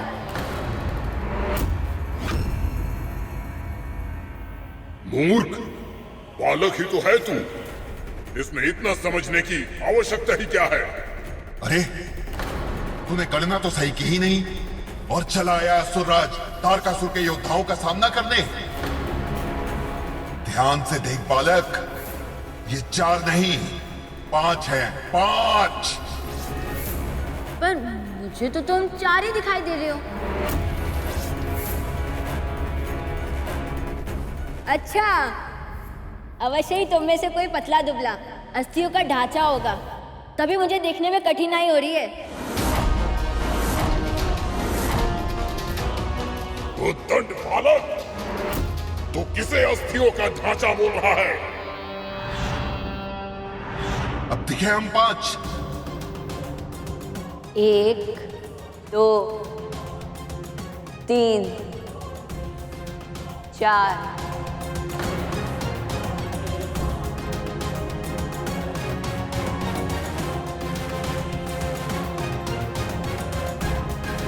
और 5वां मैं।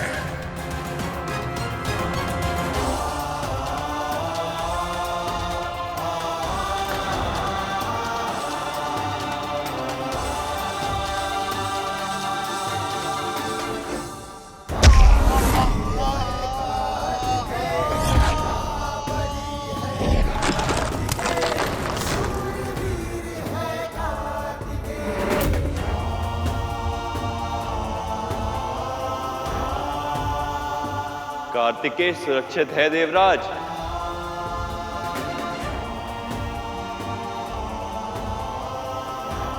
अब आपको विश्वास हुआ देवी कि आपका पुत्र कितना सक्षम है और सामर्थ्यवान भी। अब तो आप ठीक है पार्वती? अभी भी संकट टली नहीं है प्रभु। देखिए, अभी भी 4 असुरों से घिरा हुआ है हमारा पुत्र।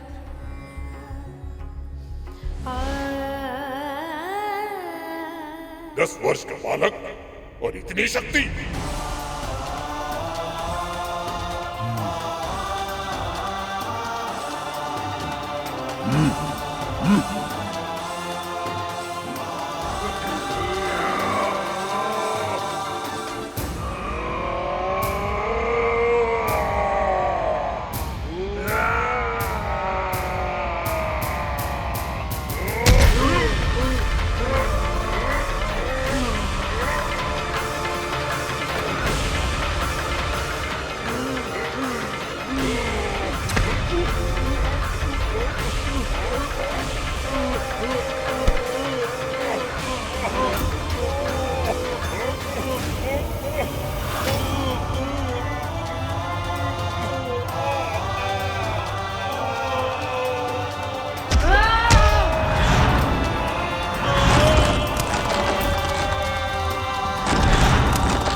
शिव पुत्र कार्तिकेय की शिव पुत्र कार्तिकेय की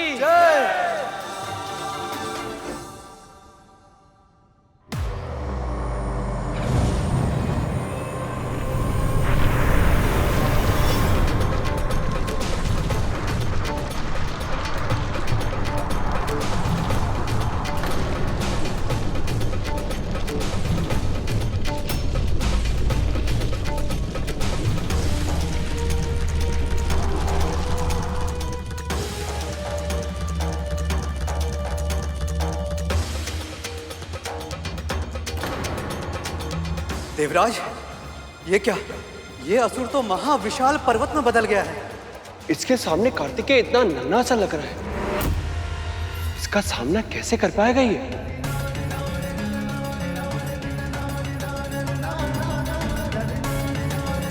इतने बड़े पर्वत को पार कैसे करेगा मेरा पुत्र? बल बुद्धि का प्रदर्शन करना एक बात होती है और मायावी शक्ति से युद्ध करने के लिए बिल्कुल अलग कौशल की आवश्यकता होती है।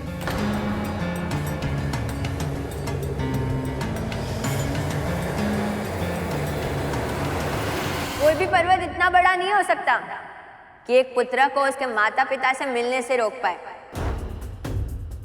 यदि तुमने मेरा मार्ग अपने आप नहीं छोड़ा तो मैं तुम्हें हटा दूंगा असुर, तो मैं तुम्हें हटा दूंगा असुर, तो मैं तुम्हें हटा दूंगा असुर।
असंभव को भी संभव कर दिखाया इसने।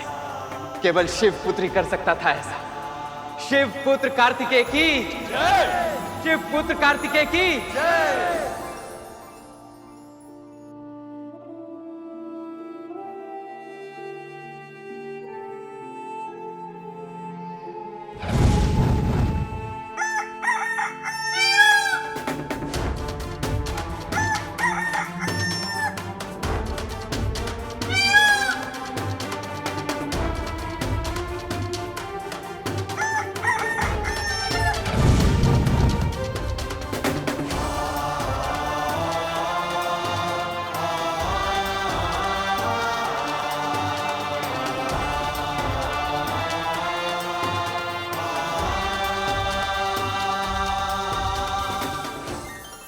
पिछले जन्म में बुरे कर्मों के कारण हम दोनों असुर बन के जन्मे थे, परंतु अब हम अपना पूरा जीवन आपकी सेवा में समर्पित करना चाहते हैं प्रभु। प्रभु, आपने हमारी आसुरी देह का अंत किया, अब हमारे आसुरी जीवन का भी अंत करें। हम अब सेवा और भक्ति का जीवन जीना चाहते हैं प्रभु, कृपया हमें स्वीकारें।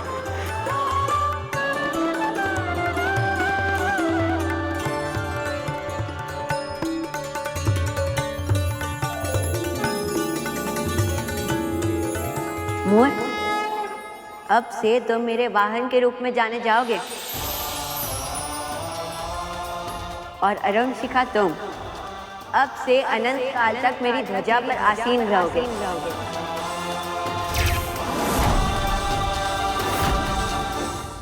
अच्छा, तो इस प्रकार मोर प्रभु कार्तिकेय के वाहन बने। हाँ मूषक जी, जैसे आप मेरे वाहन बने। जानते हैं, भ्राता कार्तिकेय ने अरुण शिखा को एक और दायित्व दिया कि वो सूर्यदेव के उदित होने के पूर्व बांग लगाकर सभी को जगाए और अपना नित्य कर्म करने के लिए प्रेरित करे।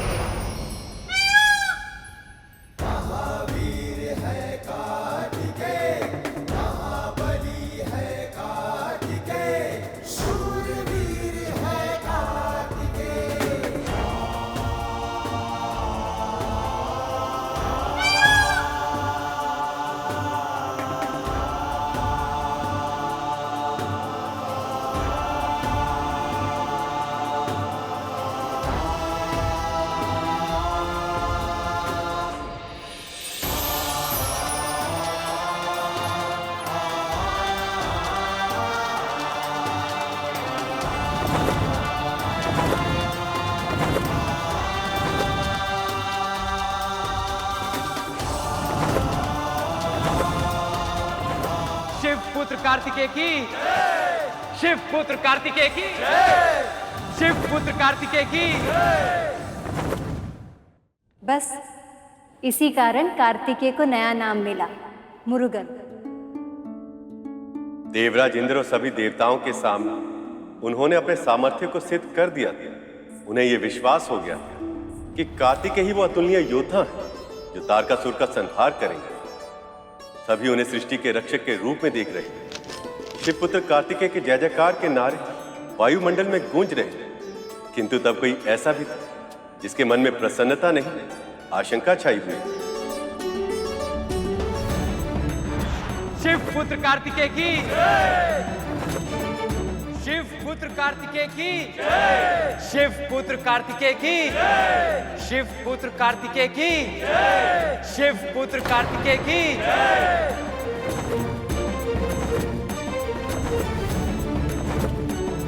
सब शिव पुत्र का ही उल्लेख कर रहे हैं। इसमें मेरा कोई अंश आधार है ही नहीं। शिव पुत्र कार्तिकेय की, शिव पुत्र कार्तिकेय की, शिव पुत्र कार्तिकेय की, शिव पुत्र कार्तिकेय की।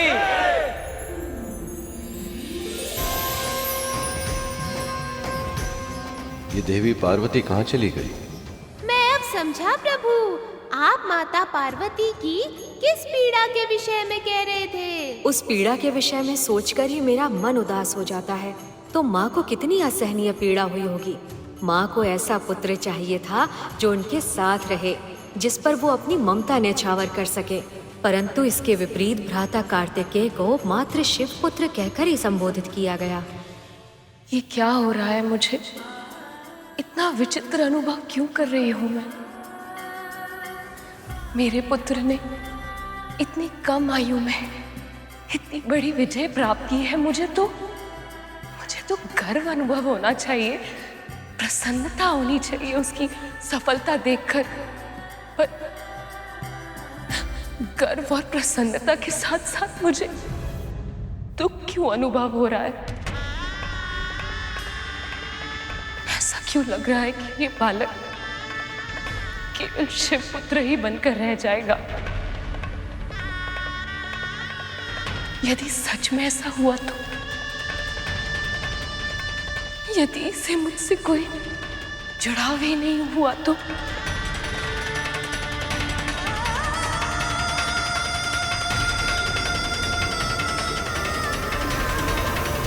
साधारण परिस्थितियों में तो संतान का सबसे पहला संबंध उसकी माँ से होता है।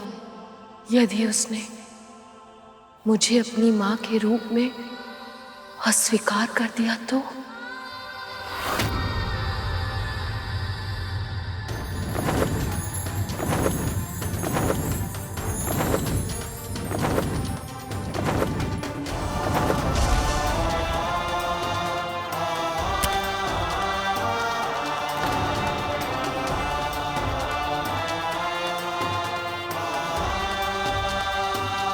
मेरा पुत्र आ गया।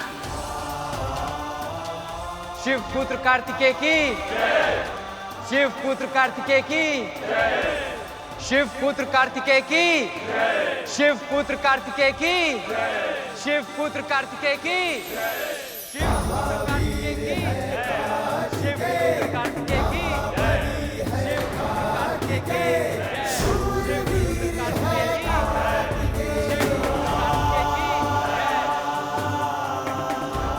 केवल शिव पुत्र?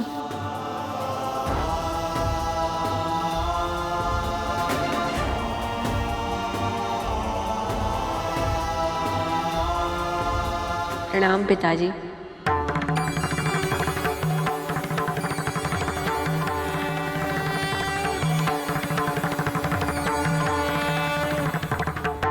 कीर्तिमान भव पुत्र।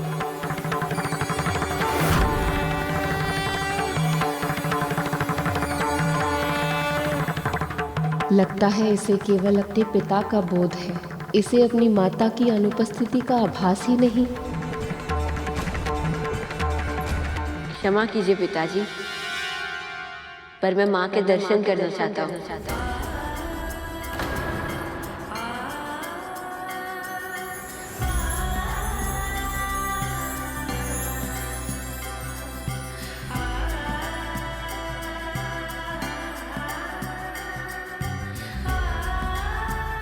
अवश्य पुत्र, अवश्य। शिव पुत्र कार्तिकेय की, शिव पुत्र कार्तिकेय की, शिव पुत्र कार्तिकेय की, शिव पुत्र कार्तिकेय की, शिव पुत्र कार्तिकेय की, शिव पुत्र कार्तिकेय की।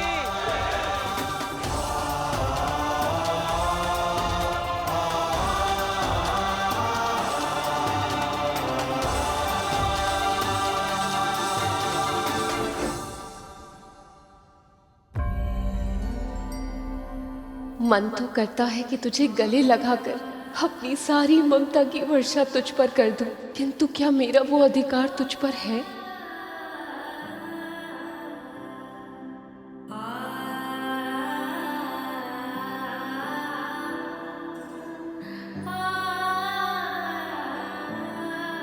माँ,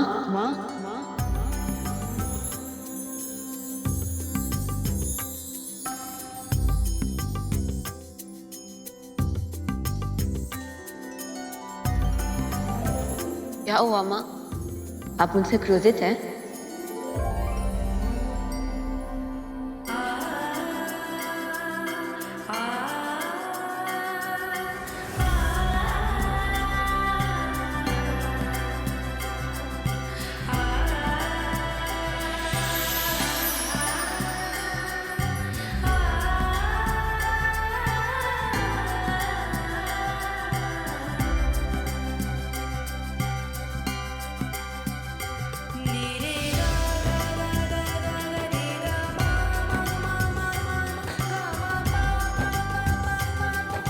आप बिल्कुल वैसी ही दिखती है जैसी मैंने कल्पना की थी।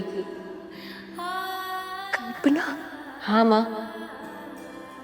बिना जाने समझे भी एक आभास था मुझे। जब से मैंने जन्म लिया है एक विशेष सुगंध मेरे भीतर बसी है। पता नहीं क्यों, पर मुझे सदैव से पता था कि ये मेरी माँ की ही सुगंध है। आप तो जानती है, कृतिकाओं ने मुझे गोद में उठाया था, दुग्धपान कराया था, माँओं के समान मेरा पोषण भी किया था, पर उन सब में वो सुगंध नहीं थी जो आप में है। आपको हृदय से लगाकर ऐसा लगा जैसे इस हृदय में मेरे लिए जो स्नेह है उसकी कल्पना संसार की और किसी भी वस्तु से नहीं की जा सकती। आपका आंचल ही मेरा घर है माँ। पुत्र, ऐसे तो मैं सारे जगत की जननी हूँ, पर आज तूने मुझे सच में माँ बना दिया पुत्र, सच में।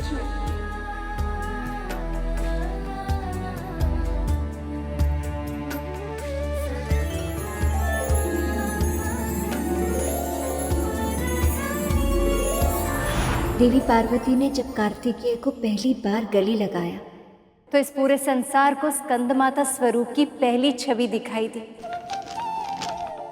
तब सबको आभास हुआ कि माँ के बिना पुत्र की रचना तो क्या, कल्पना करना भी असंभव है। यदि कार्तिकेय में शिव का अंश था तो उसे धारण करने वाली सरकंडा घास भी देवी पार्वती का स्वरूप था। और ये बात वो छोटा सा बालक भी जानता था, और वो छोटा सा बालक उस सुगंध को अच्छे से पहचानता था। यहाँ एक ओर कार्तिकेय के आने के कारण पूरे कैलाश में प्रसन्नता छाई थी, तो वहाँ दूसरी ओर तारकासुर के नगरी में उथल पुथल मची हुई थी।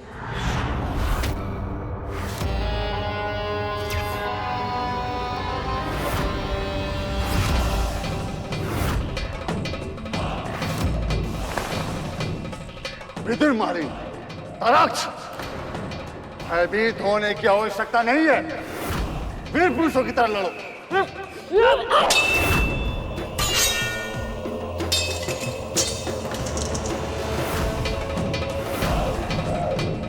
ऐसे रक्षा करोगे मेरे साम्राज्य की? हाँ? ऐसे संहार करोगे अपने शत्रुओं का?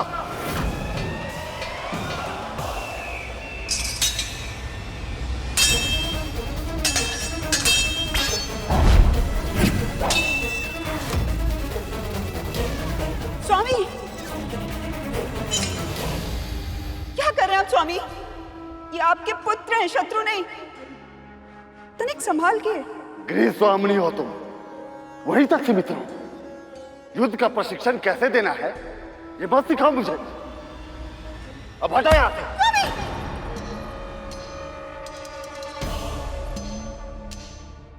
माँ, आप करछी और चूल्हे के भाव समझने तक ही सीमित रहिए। ये तलवारों की भाषा हम पुरुषों पर ही छोड़ दीजिए।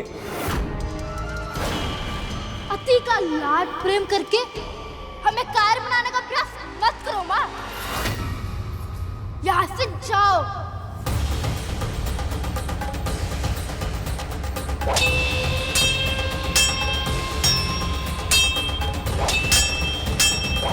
महाराज, महाराज, एक अशुभ समाचार है।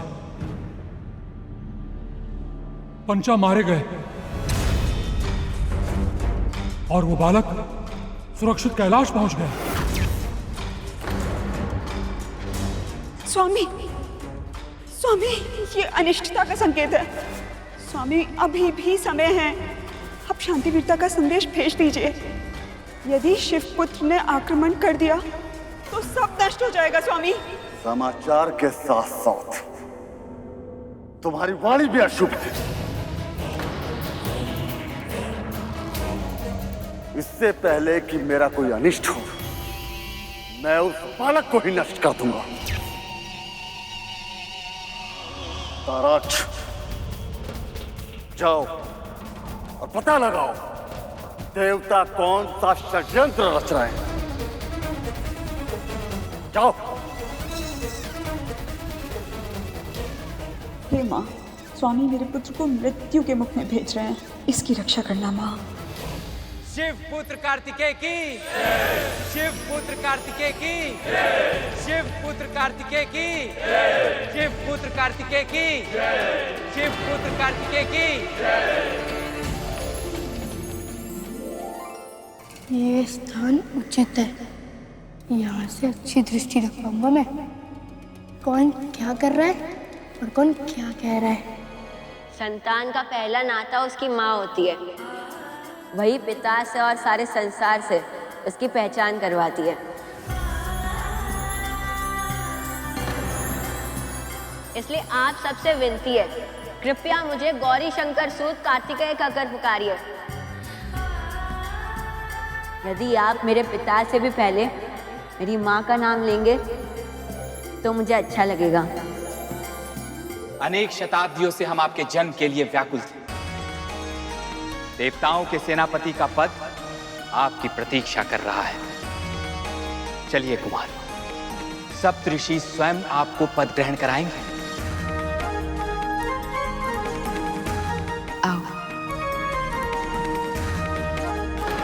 गौरी शंकर सूत कार्तिकेय की, गौरी शंकर सूत कार्तिकेय की। मुझे शीघ्र ही पिताजी को ये सूचित करना होगा कि सभी देवता इस शिव पुत्र की प्रशंसा तो कर रहे हैं, किंतु ये इस योग्य लग तो नहीं रहा। गौरी शंकर सूत कार्तिकेय की, गौरी शंकर सूत कार्तिकेय की, गौरी शंकर सूत कार्तिकेय की।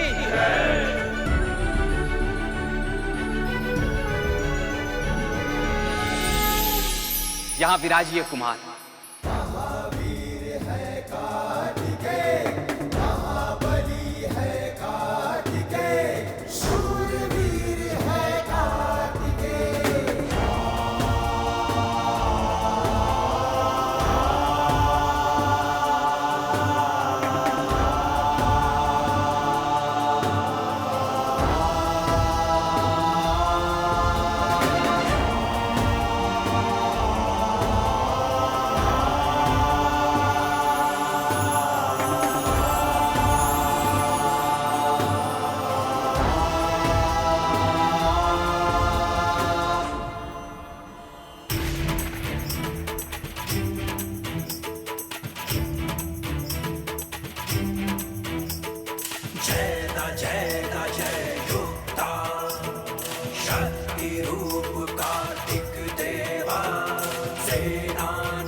धर्म रक्षक, असुर संहारक, गौरी शंकर सुत, देव सेनापति कुमार कार्तिकेय की देव सेनापति कुमार कार्तिकेय की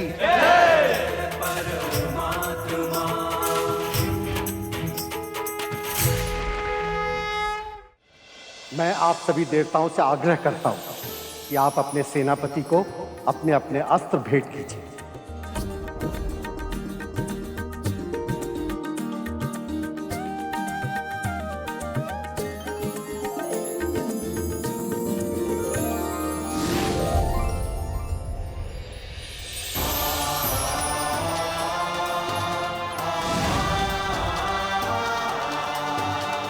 मेरी ये भेंट स्वीकार कीजिए सेनापति।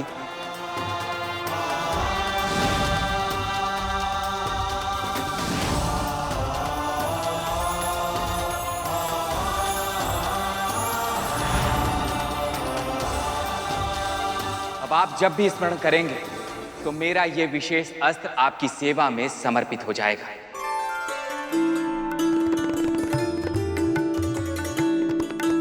सेनापति, ये वरुणास्त्र स्वीकार करें।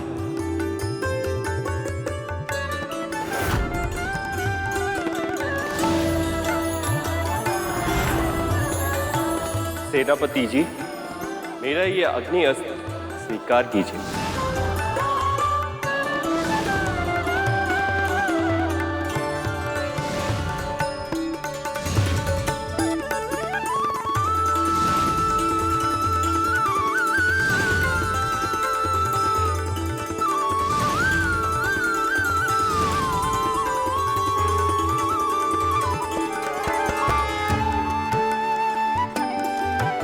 सेनापति, अपने पिता की ये भेंट स्वीकार कीजिए।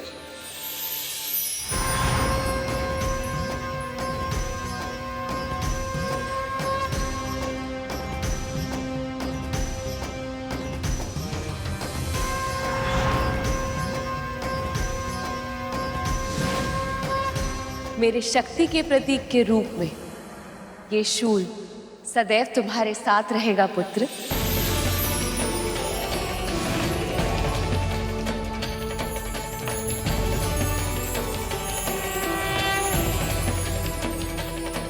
कीर्तिमान भव, विजयी भव।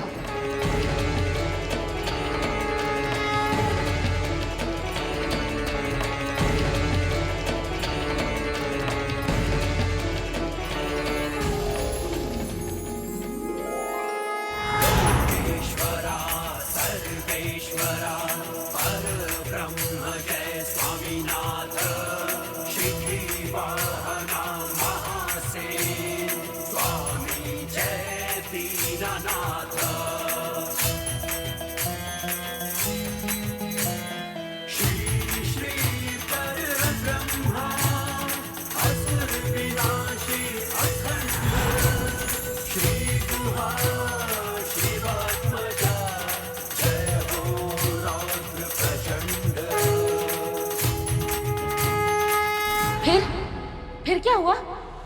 क्या सूचना मिलने के बाद तारकासुर ने देवताओं पे आक्रमण किया?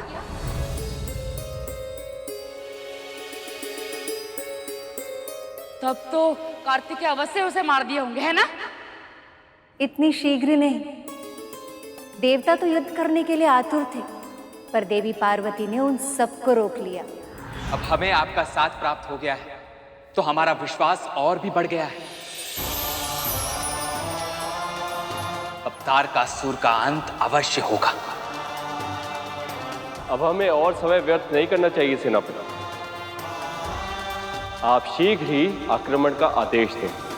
नहीं,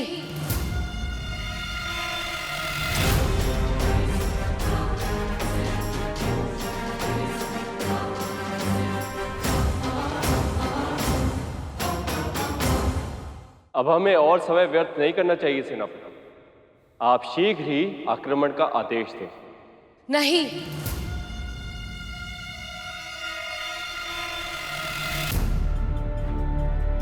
माँ, आपको मुझ पर विश्वास नहीं है कि मैं युद्ध जीत पाऊंगा?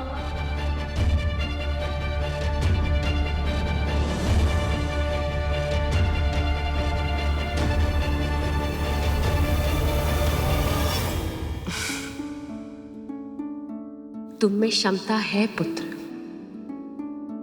पर युद्ध में विजय प्राप्त करने के लिए केवल क्षमता पर्याप्त नहीं है। ज्ञान के साथ साथ अपनी प्रतिभा का प्रयोग करने की योग्यता भी आवश्यक होती है। जब तक तेरी शिक्षा समाप्त नहीं होती, तुम्हें मृत्यु के मुख में जाने की अनुमति नहीं दूंगी।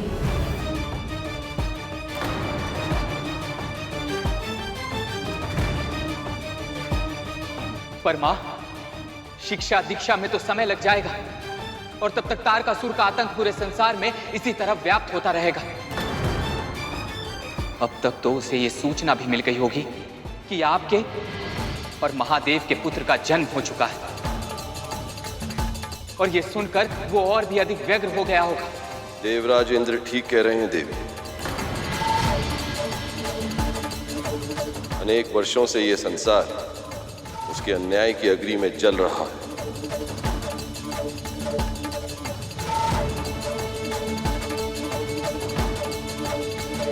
अब और समय व्यर्थ करना उचित नहीं है। 11 दिन, केवल 11 दिन दे दीजिए मुझे अपने पुत्र के साथ। उसके बाद आप आइएगा और अपना सेनापति ले जाइएगा, परंतु स्मरण रहे 11 दिनों तक हम दोनों के बीच कोई नहीं आएगा।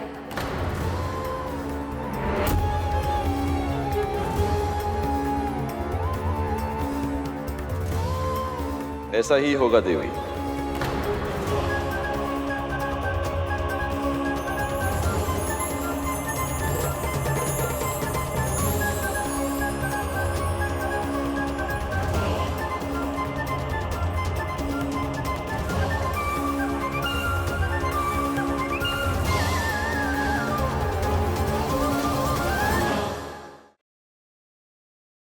पक्षीराज गरुड़ के साहस भरे कारनामे देखने के लिए चैनल को सब्सक्राइब करें और साथ ही बेल आइकॉन दबाना न भूलें।